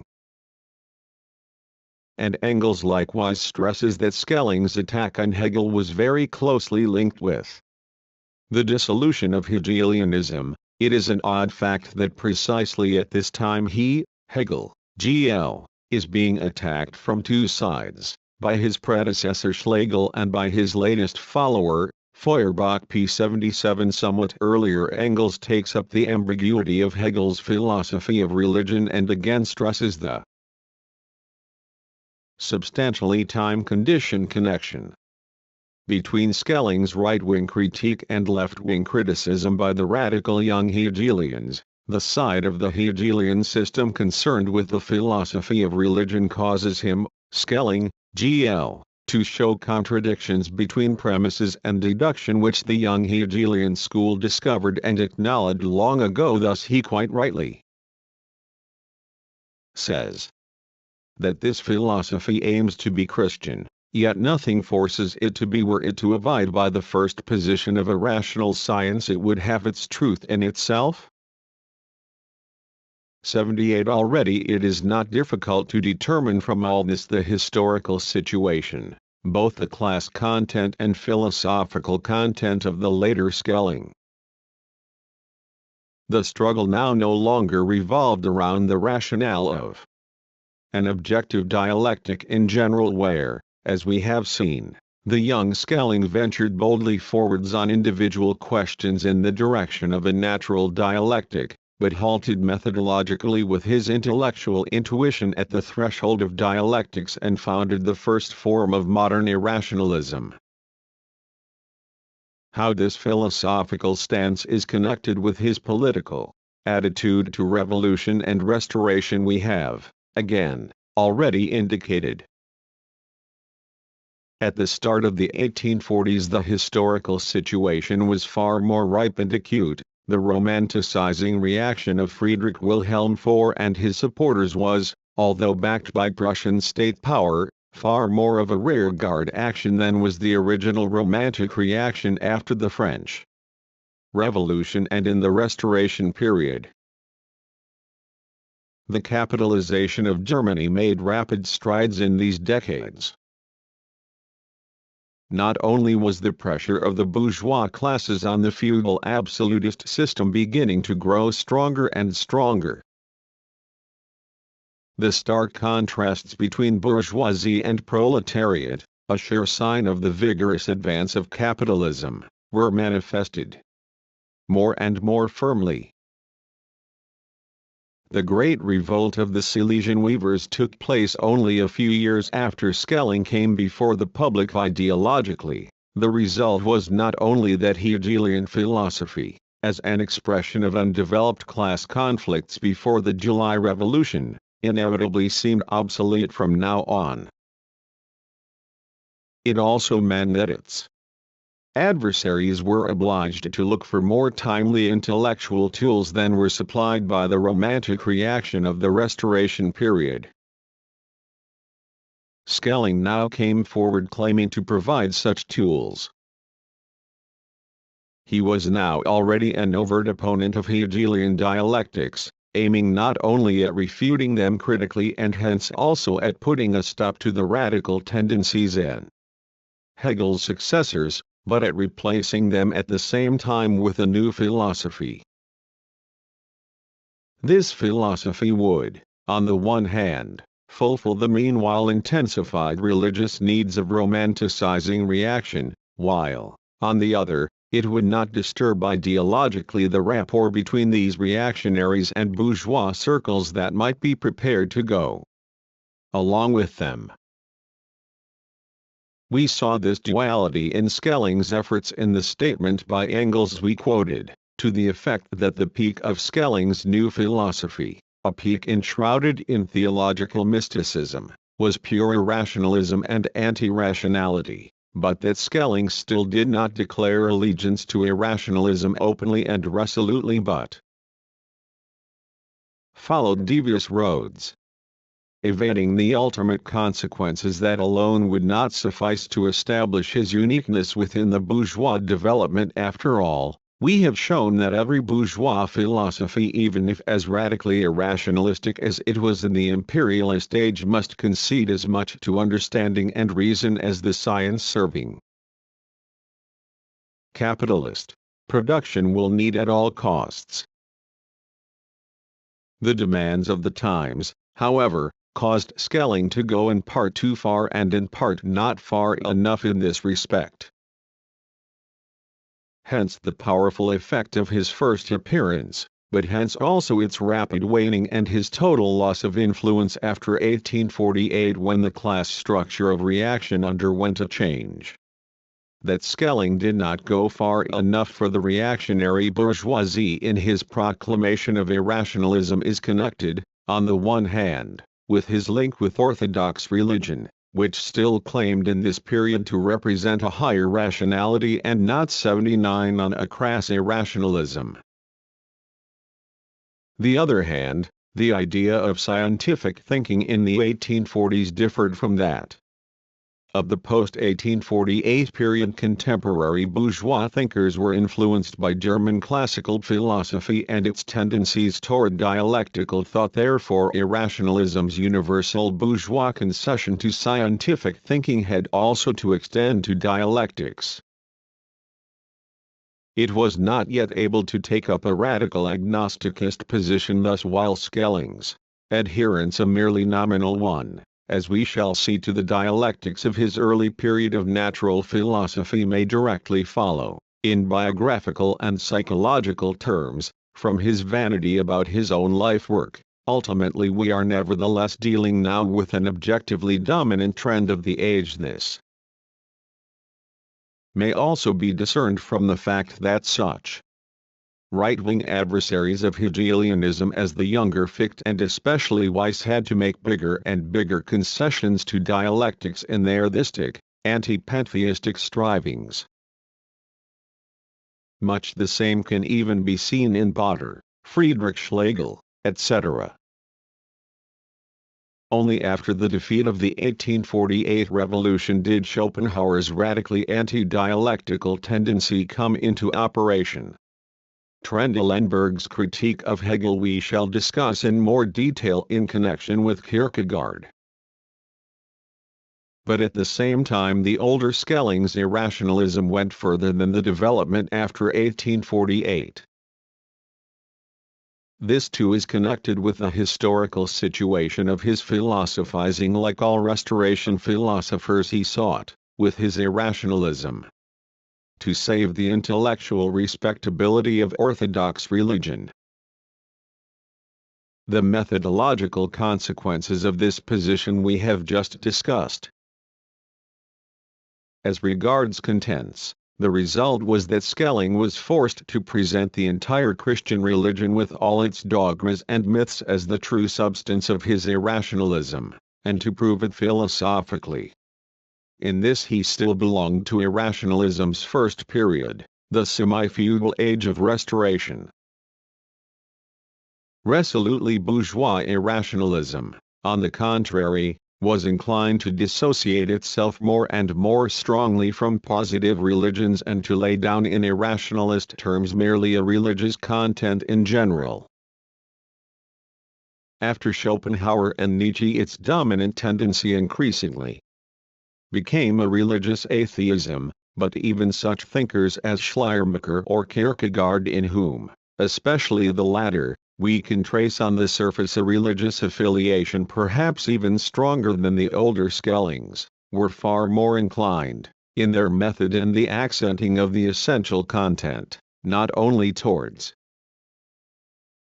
abstract religiosity in general but even religious atheism. This tendency is an important reason for Schelling's increasing neglect after the 1848 revolution, as also for Kierkegaard's influence on the atheistic existentialists of our own times in his later years. Therefore, Schelling was as much a mere transitional figure as he was in his youth, albeit in completely different circumstances and with a different philosophy. To be sure, his earlier activity had marked the transition from the newly arising dialectic to modern irrationalism's beginnings and foundation, but now, during the crisis of objective idealist dialectics, he was temporarily active as a central figure of irrationalist reactionary resistance to these dialectics, with the aim of preventing this crisis from giving rise to a higher stage in dialectics. It follows naturally from this situation that Schelling should level his chief attack against Hegelian philosophy philosophically. This attack was now placed in a far more comprehensive context than his similar early endeavors had been. Then, his hatred and contempt had only extended to the Enlightenment since about the time of Locke. Now, the whole development of modern bourgeois philosophy from Descartes to Hegel was stigmatized as a major aberration from the correct road, and Hegel himself was treated as the acme of this false tendency. Schelling was thereby setting out in a direction which was to become the dominant one in the interpretation of the history of philosophy during the period of the advanced irrationalism promoted by the immediate pre-fascists and the fascists at the same time, however, and this expresses that incompleteness, that transitional character we have just mentioned. His own early philosophy was not to be entirely repudiated, although objectively it constituted an important part of the intellectual development. He had rejected the construction used by Schelling here was with, to be sure, important modifications, the universal schema of irrationalism. Rational philosophy, or so-called negative philosophy, was likewise a means of knowledge, indeed an indispensable one in its total context. Only it was not the sole knowledge possible, as philosophy from Descartes to Hegel would have it, and on no account the one capable of grasping true reality. This was the general irrationalist line after Schopenhauer. An agnosticist epistemology rejects all assertions of the perceptibility of objective reality, to which both philosophical materialism and objective idealism laid claim, and grants access to this sphere only to irrationalist intuition. Two facts indicate that the later Schelling's position was more than a little confused epistemologically. On the one hand, he did not want to be radically agnosticist on the first issue, although objectively his deductions come extraordinarily close to such a standpoint, while on the other hand, he wished to avoid proclaiming a resolute anti-rationality in his new system's culmination in positive philosophy, although his deductions, if thought out to their conclusion, imply a pure irrationalism. In contrast to Hegel's philosophy, his own early work was supposed to represent the correct negative philosophy. He had, Schelling maintained, already declared the true negative philosophy which, in awareness of itself, perfects itself within its limits with noble restraint, to be the greatest benefit which may first of all be bestowed on the human mind at least.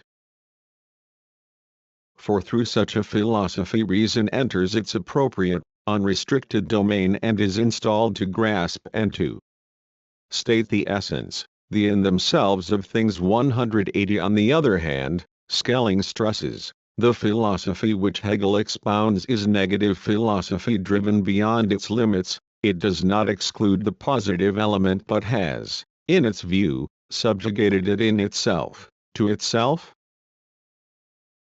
81. We are now looking briefly at the later Schelling's concrete account of negative philosophy and proving its fundamental antitheses to that of his early period. But we are not concerned with the philological question of whether Schelling was deluding himself by stating, or asserting, that he was incorporating his first philosophy in his later one. We are concerned with illuminating the basic incompatibility of all the early Schelling's progressive contents and tendencies with his later irrationalist stance in matters of philosophical principle. The point at issue is that the basically reactionary character of any irrationalism reveals itself in Schelling's case. Also, some of these questions we have already discussed in connection with his philosophy and religion. We have already cited the young Schelling's image of the Odyssey of the Spirit, as constituting the main content of his natural philosophy. In a nutshell, we have pointed out that it contains the idealist formulation of a unitary evolution of nature in an upward direction. That it views man and human consciousness as the product of this natural evolution in the form, to be sure, of the identical subject-object, and that it entails the capability of human consciousness adequately to comprehend the natural process of which consciousness itself is a component part and result. Above all, the older Schelling made a radical break with this conception of a unity, albeit understood in an idealist sense, of man and nature. For ourself, consciousness is by no means consciousness of that nature which has traversed everything. It is just our consciousness and by no means encompasses a knowledge of all becoming. This universal becoming remains as alien and impenetrable to us as if it never had any relation to us. P. 82. Thus the natural process, as far as it can be perceived at all as Schelling now interprets it, in no respect illuminates the knowledge of man, any more than its praxis can contribute to making reality comprehensible. Man and his doings are therefore far removed from rendering the world comprehensible. Man himself is the most incomprehensible thing of all. 83. But the disruption of this coherence entailed the adoption of a clear anti-evolutionist stance. Schelling now wrote ironically of the idea of a boundless progress, which for him could only be a senseless progress. A departing without ceasing and without a pause wherein something truly new and different might begin belongs to the articles of faith of present day. 84. This dismissal wisdom of the idea of progress led Schelling likewise to reject evolution in an upward direction, from primitive beginnings to a higher level. Here again he vigorously opposed the theory of historical evolution which had gained strength in Germany chiefly under the influence of the dialectical tendencies of objective idealism. One of these axioms is that all human science, art and culture must have derived from the most wretched beginnings. 185. And since evolution did not move in an upward direction, Schelling did not allow it to be the immanent product of its own forces either, or the evolution of man to be the result of man's own deeds. Hence he regarded as similarly erroneous the prevalent view that man and mankind were left solely to their own devices from the outset, that they groped their way, as it were, blindly, sine numine, and exposed to the harshest workings of. For the older Schelling there is ultimately no evolution at all. Whereas in his youth in league with Goethe he helped to inaugurate the evolutionism sharply hostile to the theory of a static nature or a nature interrupted by catastrophes, as mooted by Linnaeus and Cuvier. He now invoked precisely Cuvier to counter the idea of evolution and, using him for support, repudiated all evolution in principle.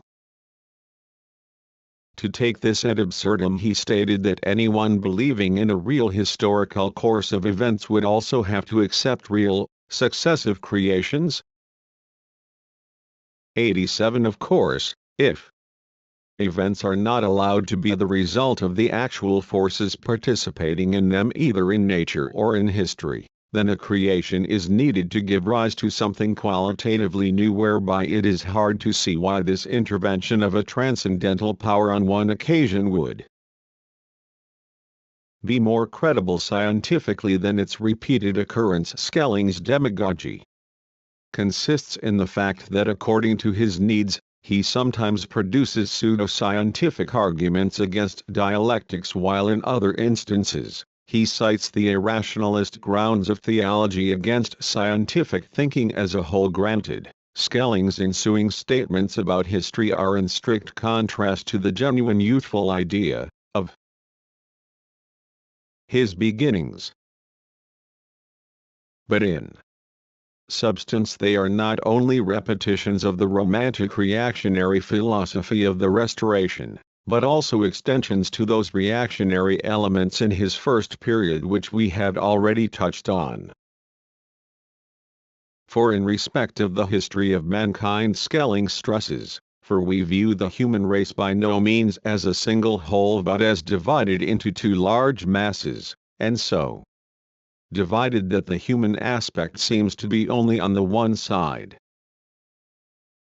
Fundamental, qualitative inequalities within the human race are of its essence and irrevocable. Differences such as those of Kafirs, Abyssinians and Egyptians go back into the world of ideas. There follows on from this an apologia, tortuous in its language but quite plain in meaning, for Negro. 89. Slavery in Africa. We are now barely a step away from Gobineau and racial theory. Needless to say the basis of the new Schellingian political philosophy too was the objective reason dwelling in things themselves, which, for instance, requires a natural inequality, the difference between rulers and ruled originating in the world of ideas. 90. It is not worth quoting and analyzing in detail these views, whose philosophical basis was romantic facticity, that is, the irrationalism of social and political life with its Haller-Savignesque inference that statutes and constitutions cannot be made If we briefly note that according to Schelling a political overthrow if intended, is a crime second to none and one which only parricide. Why 91 parallels in importance, we will have a clear enough picture of why Schelling was the appropriate ideologist for Prussian reaction under Friedrich Wilhelm, for it is likewise evident from what we have expounded so far why the point of Schelling's polemics had to be leveled against Hegelian philosophy.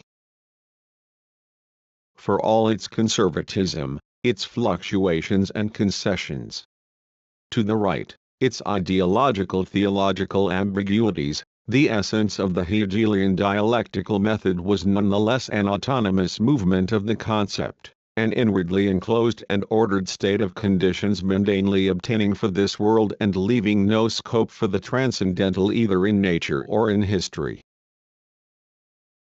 Hence Schelling's great accusation that with Hegel, negative philosophy claimed to voice the truth in itself alone and did not need supplementing with a positive philosophy. Schelling's critique of this tendency in Hegel, which was aimed against what was genuinely progressive about his philosophy, against the dialectical method, was not content to demonstrate the path to atheism which Hegel himself was held to have taken. It went so far as to state that the then already overtly emerging political radicalism and atheism of the left Hegelians was a necessary logical consequence of Hegelian philosophy. Hegel's chief transgression was that he took that which in proper, negative philosophy was only potentially present as the proceedings of real becoming. Presupposing this, since in indifferentism God was only potential in accordance with autonomous or detached being, and not movement but that which is in being, das Sein, was placed in God, the idea of a process in which God is perennially realized, along with everything that ill-informed and otherwise perhaps unreliable men have further made of it or added to it, was not to be prevented.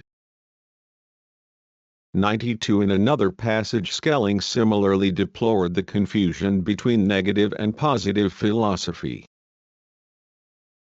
Therein, as has been stated, lies the ground of the confusion and the wild and disorderly state into which man fell by first attempting to present God as involved in a necessary process but thereafter, when they could get no further, taking refuge in downright atheism.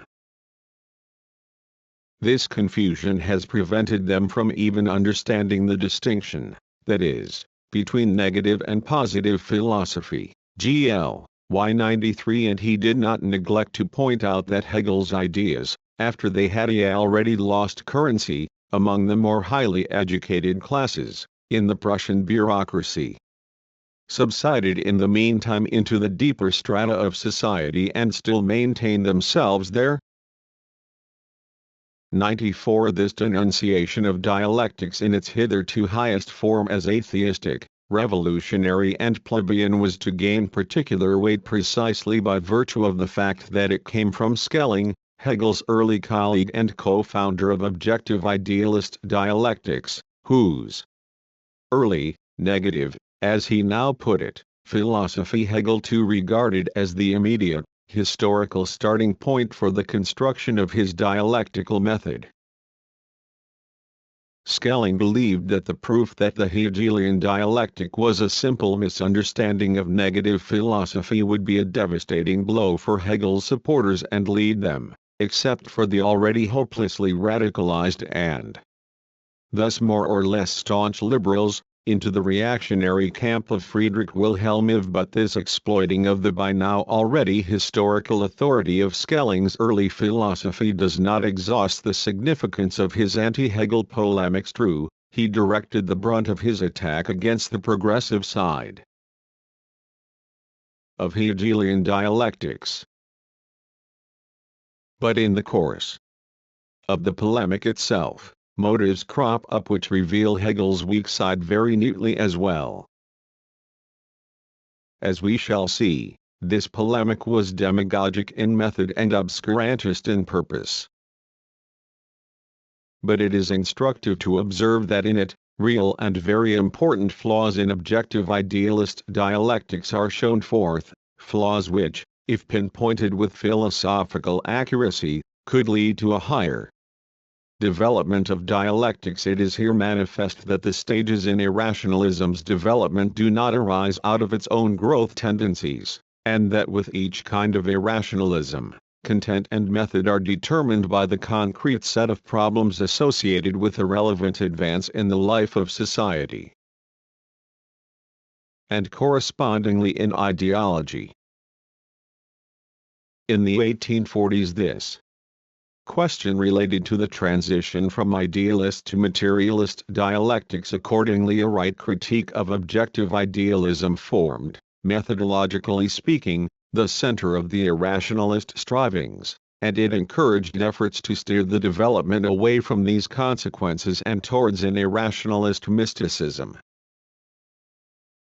We have already shown that these tendencies played a crucial role in Schelling's polemic against Hegel at the time of the dissolution of Hegelianism. The decisive problem raised by this dissolution was primarily the old principle of philosophical division, idealism or materialism, the priority of being or consciousness. Here objective idealism found a specious answer in the theory of the identical subject-object and attempted to erect the proud edifice of a dialectical system on this hollow foundation in all areas of philosophy. The exacerbation of the class struggles in Germany after the July Revolution necessarily brought about the collapse of this inwardly false quasi-solution. We have too already pointed out that this trend within bourgeois philosophy reached its climax in Ludwig Feuerbach. Around the time of Schelling's appearance in Berlin, this question now played a crucial part in Schelling's epistemological criticism of Hegel. Our analysis of the self-delusion whereby Schelling thought that his negative philosophy was identical with his early conceptions and that he could merely complement these through a positive philosophy, without reconstructing them, shows us that he had abandoned the standpoint of the identical subject-object. And in now criticizing Hegelian philosophy, he saw himself obliged to raise the question of the priority of being or consciousness. Time and again he did so, as it appears at first sight, with great lucidity and firmness. Writing, for instance, of the supreme antithesis and the supreme unity in philosophy, he arrived at the conclusion, but in this unity the priority is not on the side of thought. Being comes first and thought only, y95 second or subsequently. Or in another passage, more clearly still, for it is not because there is thought that there is being, but there is thought because there is 96. Being in what direction Schelling was led by these ideas we can study in closer detail shortly. At this point we must round out the underlying proposition now visible with another one which, although it reappears over and over again in the disintegration of Hegelianism, does not even approach a real answer, which is rather given first. In historical materialism, we refer to the question of theory and praxis. The Hegelian system culminates in a perfect contemplation, in a conscious evocation of Aristotle's theoria, despite the fact that earlier, Hegel's method raised a whole series of important questions about the reciprocity of theory and praxis, especially in the relation of labor, the tool and so on, to teleology. Here, however, the age of the disintegration of Hegelianism moved between two false extremes. The idealist attempts to surmount the contemplative peak in the Hegelian system largely harked back to subjective idealism and such thinkers as Fichte, Bruno Bauer, Moses Hess, Feuerbach, on the contrary, guided by the ambition to go radically beyond subjectivism and Hegel's theology, succumbed to an intuitive materialism. Thus for all that this question occupied the center of philosophical interest, not even anything like a satisfactory answer existed before the advent of dialectical materialism. Considering his constantly strong flair for topical relevance, it is not surprising that Schelling also attacked the Hegelian philosophy of reason on the theory-praxis issue.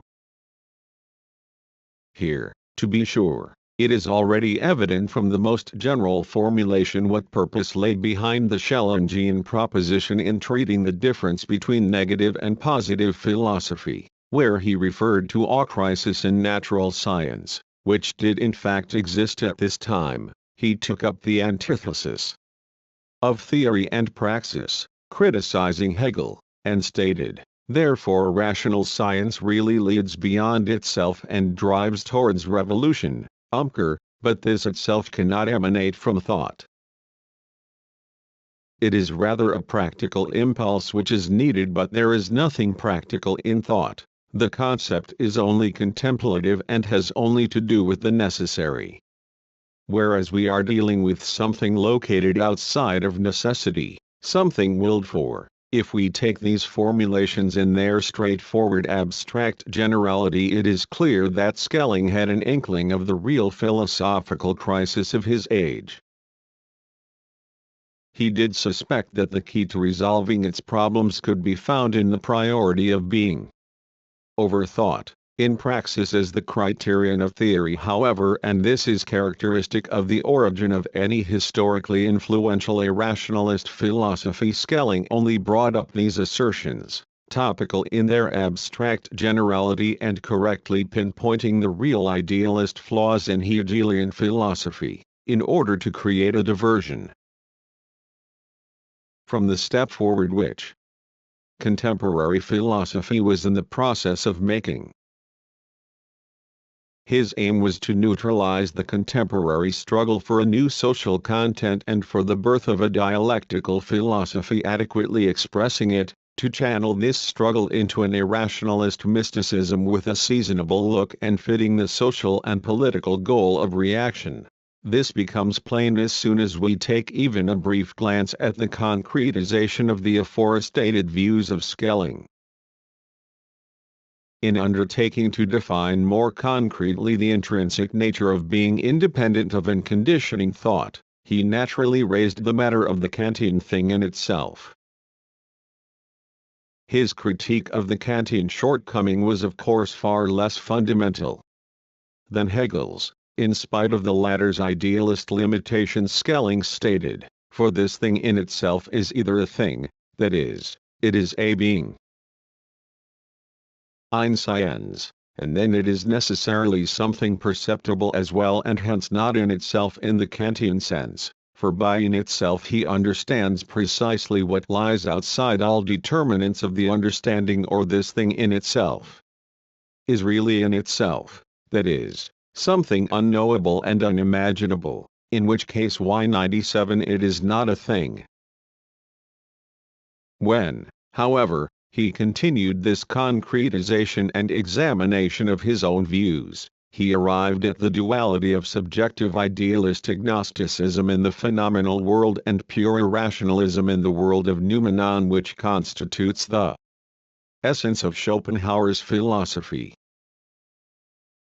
Since Schopenhauer himself was determined by Schellingian influences in this question to a large extent, we emphasize this affinity only as characterizing the irrationalist trend, not as a historical connection which scarcely existed between the later Schelling and Schopenhauer.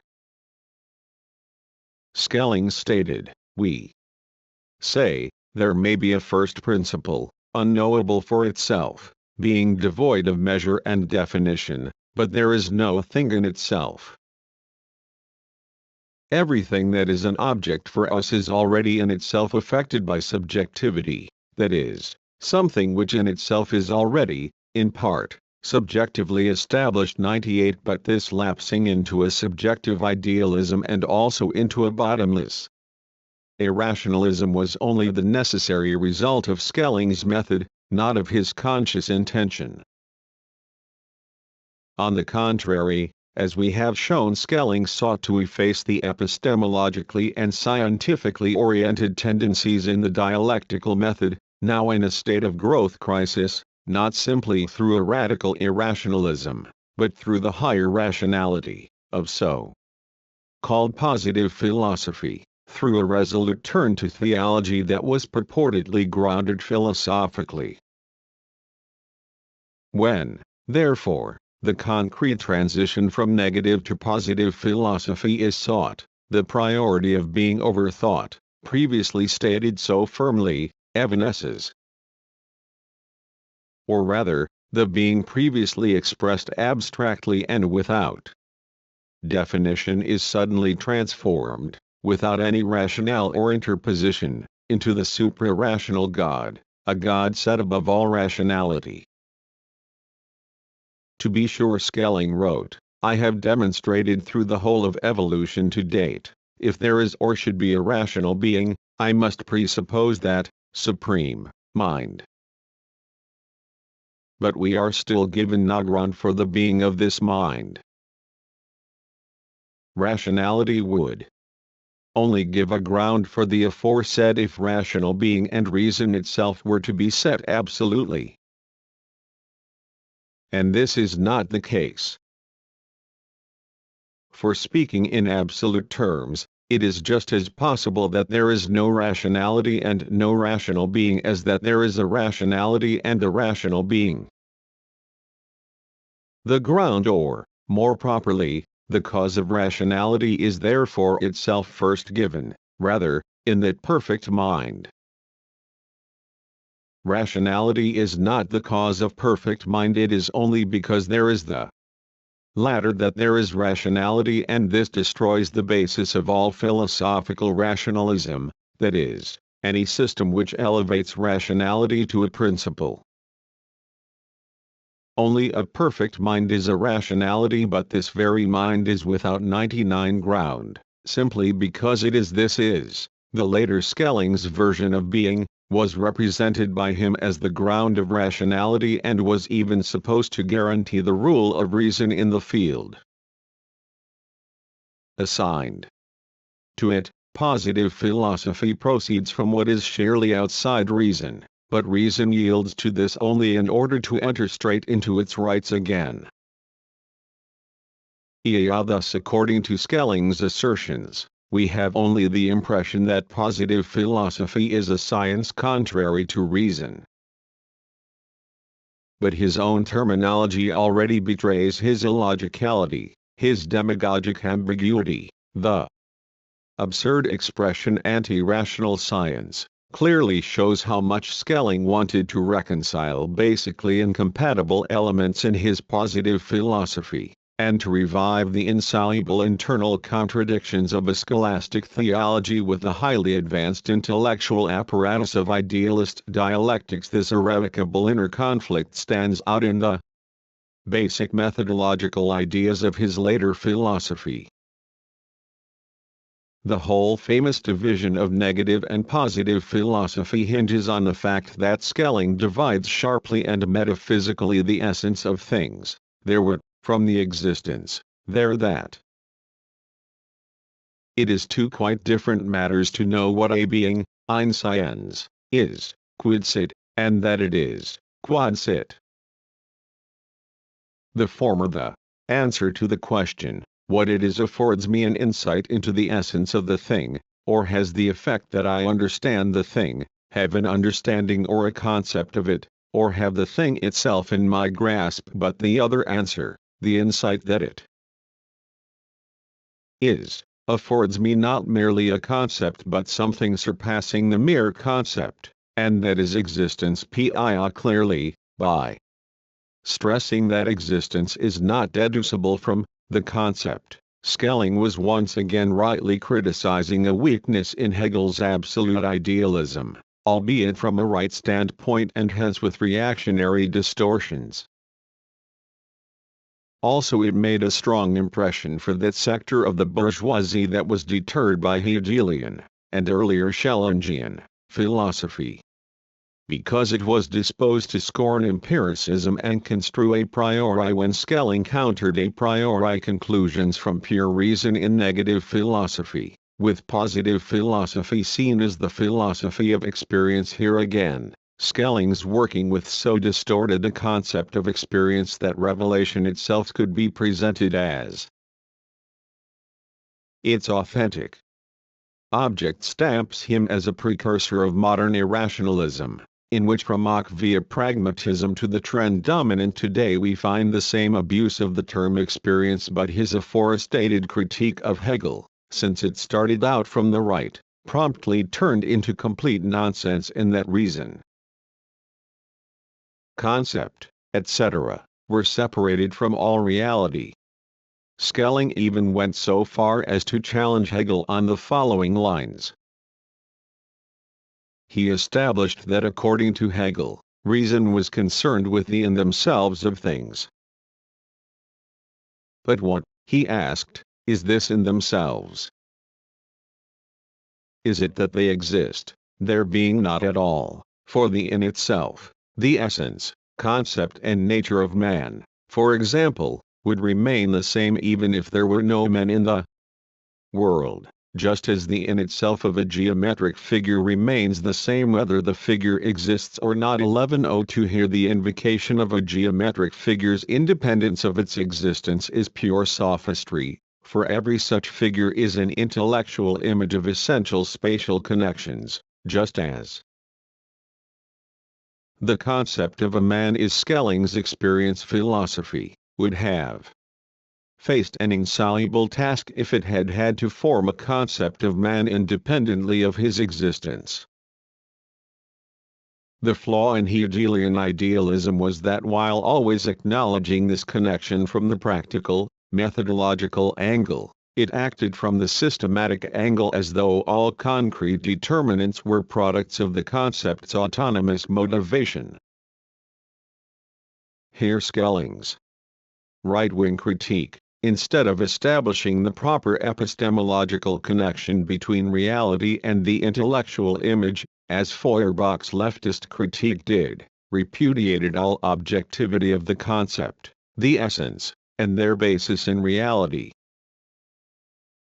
It turned objective idealism into a subjectivist caricature and removed from it the unconscious and inconsistently still present relation to objective reality, with Hegel, essence as the condition of being. Schelling's curious position is seen in the fact that his negative philosophy, while deliberately giving the impression of an idealist objectivism, became purely subjectivist pragmatic without so much as trying at this point to confirm from the angle of the subject the totally non-objective categories thus obtained, as did the philosophical advocates of subjective idealism. But for that very reason, Schellingian existence, his that, was necessarily stripped of all content, all rationality. Essentially Schellingian existence was an abyss of nothingness, again laying grandiloquent claims to a higher, divine rationality. So precisely this system's basic structure reflects Schelling's shaky desire to unite the irreliable, the typical attitude of one caught between two periods as ideological leader of a movement confused in terms of social class. The close link with the feudal aristocratic, romanticizing absolutist circle of Friedrich Wilhelm IV determined those consciously constructive features of his system which made it a continuation of and conclusion to Restoration thinking and tendencies à la Bader. The bourgeois components of Prussian reaction, on the other hand, produced those subjective idealist, radical irrationalist undercurrents which made his philosophy, although quickly outmoded as a whole, an important precursor of modern irrationalism. The same dichotomy is manifest in Schelling's concretization of praxis. We have shown how far Schelling criticized with some fairness, albeit from the right, the contemplative character of Hegel's system, but for all its limited fairness as a pure critique, the standpoint that now emerged in Schelling was a severe reactionary regression compared with classical German philosophy. This, within its idealist confines, had also tried to elaborate the objectivity of human praxis in economic, historical and social terms on the one hand. The decisive role of species in Hegel's philosophy was admittedly a sign that he failed to understand the real class structure of bourgeois society, mysticizing it and its development as the development of the species. But, on the other hand, there was still a tendency in Hegel to comprehend objective sociality philosophically as an essential and inseparable feature of human life and human praxis.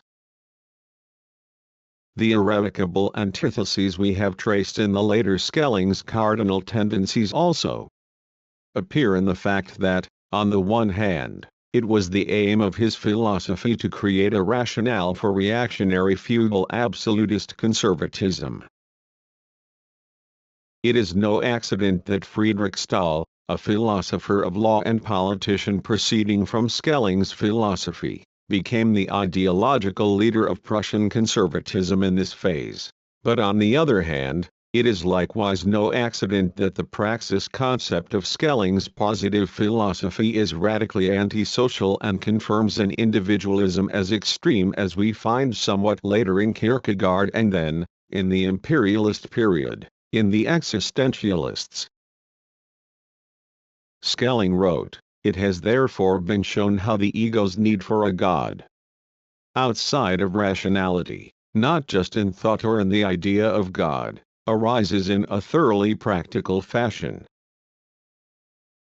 This willing is not contingent, it is a willing by the mind which, in conformity with inner necessity and in its longing for its own liberation, cannot stop at that which is contained in thought. Just as this demand cannot have its starting point in thought, it is not a postulate of practical reason either.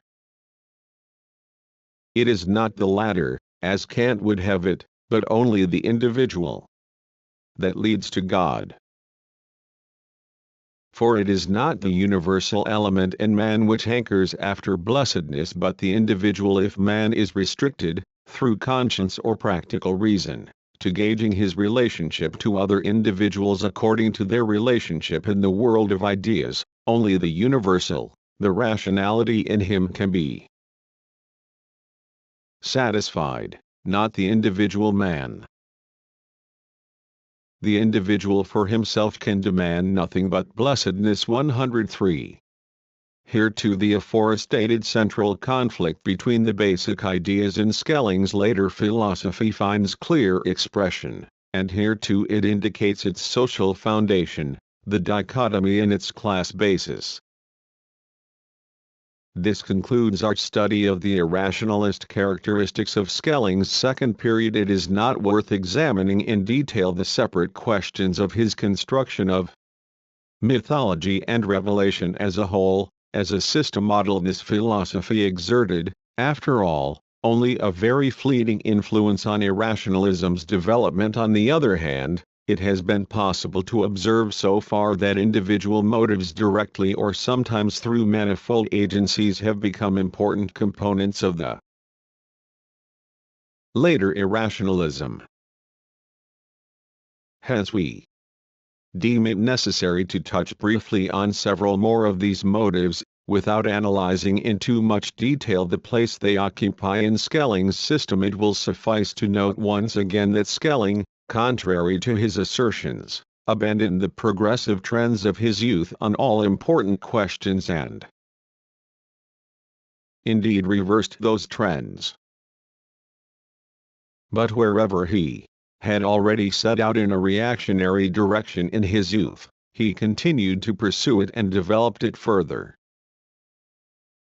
That goes, above all, for the aristocratism in his epistemology. Earlier, it was artistic genius that provided the specious basis for this aristocratism. Now it was Christian revealed wisdom which became the organon of the chosen state of a few, marking this theory's open return to the magic world which, historically, formed its origin.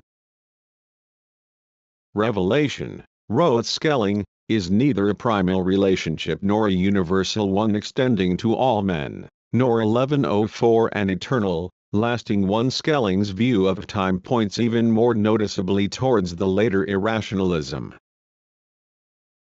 We have dealt already with the universally reactionary trend in his theory of history, and above all the complete dropping of the idea of evolution entertained in his youth epistemologically. This change was to be now underpinned by repudiating the objectivity of time, by completely subjectifying it and by identifying it with the experience of time.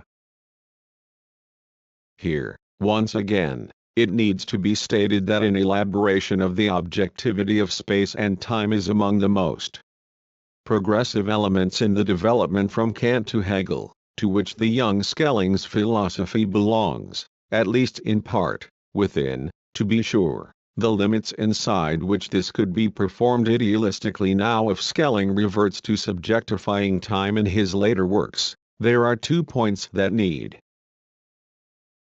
to be stressed. Firstly, this subjectivity of time was no straightforward return to the Kantian a priori. It was, in its basic tendency. Schelling thrashed the problem out far less than Schopenhauer before him or Kierkegaard after him, a dissolving of all objectivity of time in its subjectively experienced state. Secondly, Schelling, in contrast to Schopenhauer who subjectified space and time equally, thereby, harking back from Kant to Berkeley, wanted to ensure for time a privileged place in the system of philosophical knowledge.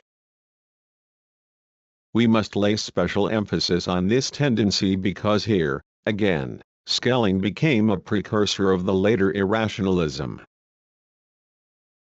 For it was an essential part of this irrationalism that intuition, as the organon for grasping true reality, inflated its own experiential nature and hence experienced time into the essence of this reality, and the vitalist trend in imperialist irrationalism reinforced the movement towards interpreting space as the principle of the lifeless, dead or ossified experience, time as the principle of life, and towards placing the two principles in opposition. With Schelling, naturally, such vitalist motives appear only in isolation. For instance, he occasionally states that negative philosophy will remain the preferred philosophy for schooling, positive philosophy the one for Liffel 105, but in his case this was a passing phase. This renders the favored position of subjectified experience time all the more important with regard to the subjectifying of history and the denial of the objectivity of evolution. Schelling amplified, now since we know of no real time other than that which is set with the here and now, Jetztwald, we will be most certain of avoiding absurdity if we say, in reality ultimate time is the first that is set, and the earlier ones only come after, in that they only appear as past in ultimate time, each according to its degree of precedence. 106. The immediate gist of this was to render the whole of pre-human evolution inessential, to deprive it of its objectivity. Its events, Schelling wrote, are without meaning or purpose if they do not relate to man. 107. This interpretation of time, however, leaves its mark on his whole construction of history. Schelling interpreted history as a system of times, consisting of absolutely prehistorical, relatively prehistorical and historical time. These times, according to Schelling, differ from one another qualitatively, corresponding to the state of completion or genesis in which mythology is found in each. Of the time of the first period, Schelling wrote that it was no true succession of times, it was sheerly identical, and therefore, at bottom, timeless time. And from this he inferred, hence with it, not just one particular time but time as a whole is delimited, and it is itself the ultimate to which we can return in time. No further step can be taken beyond it except into the preterhistorical. It is a time, but one which is already no longer a time in itself, only in relation to what follows. In itself it is not a time because there is no true before and after in it, because it is a kind of eternity. 1108 This wild mysticism, the logical consequence of a fanatical denial of evolution in natural and human history, takes us to the core of Schelling's world construction. For the philosophical proof of revelation was, after all, supposed to form the climax to the system. Its aristocratic character we have just discussed. Schelling, who, as we have shown repeatedly, always wanted to underpin his irrationalist pronouncements with pseudo-rational arguments or one's purport headline line with experience, explained in that context that revelation must be proved by a fact independent of revelation. But this fact, independent of revelation, is nothing else than the appearance of mythology. We see therefore that the 109 timeless time of the genesis of mythology furnishes proof of the truth of Christian revelation. This mystical construction is of little interest as regards the history of philosophy. After 1848 it virtually ceased to play any part at all. A brief outline of it was needed here, not so much to round off the later Schelling's characteristics, but rather because this underpinning of latter-day myth construction with the primeval productiveness of an absolutely prehistorical time became an important element in directly pre-fascist irrationalism, Klages, Heidegger, and in fascist irrationalism itself, Baumler. How far Schellingian influences, direct or indirect ones, entered into the process is a secondary issue. It matters more that we should see how such myths and the theorems confirming them are logically bound to spring up on the basis of a radical denial of evolution, and how the destruction of the reason active in history drives thought into the nothingness of a bottomless mysticism. And it further matters that we should clearly see that no intellectual or aesthetic cultivation and no concretely extant knowledge offers a critical safeguard against this abyss of nonsense. If the class struggle impels a particular social stratum, its ideologists and their public to deny and to contest the most important facts of social reality. 4. Schopenhauer. The road from Schelling to Schopenhauer appears to lead backwards. Chronologically it certainly does. Schopenhauer's shift of the world as will and idea, after all, came out long before Schelling's late emergence. Historically, however, Schopenhauer's philosophy still signifies, all things considered, a more highly developed stage of irrationalism than Schelling's. The following studies are intended to justify this assertion. Why is Schopenhauer's philosophy a more advanced stage of irrationalism than Schelling's? In fine, because it is in Schopenhauer that the purely bourgeois version of irrationalism crops up for the first time, not only within German philosophy but also on an international scale. With Schelling, it was possible to trace a whole set of ideas which acquired great importance for irrationalism's later forms. Directly, however, as regards his system type in its entirety, his historical influence on the irrationalism of the imperialist age was by no means decisive. The influence of his later period died out after 1848. Only Edward von Hartmann and his school carried on, with marked modifications, part of what Schelling had begun. and when a reactionary renaissance of classical German philosophy commenced in the imperialist period, Hegel's influence Hegel in an appropriately irrationalist reinterpretation blotted out that of Schelling.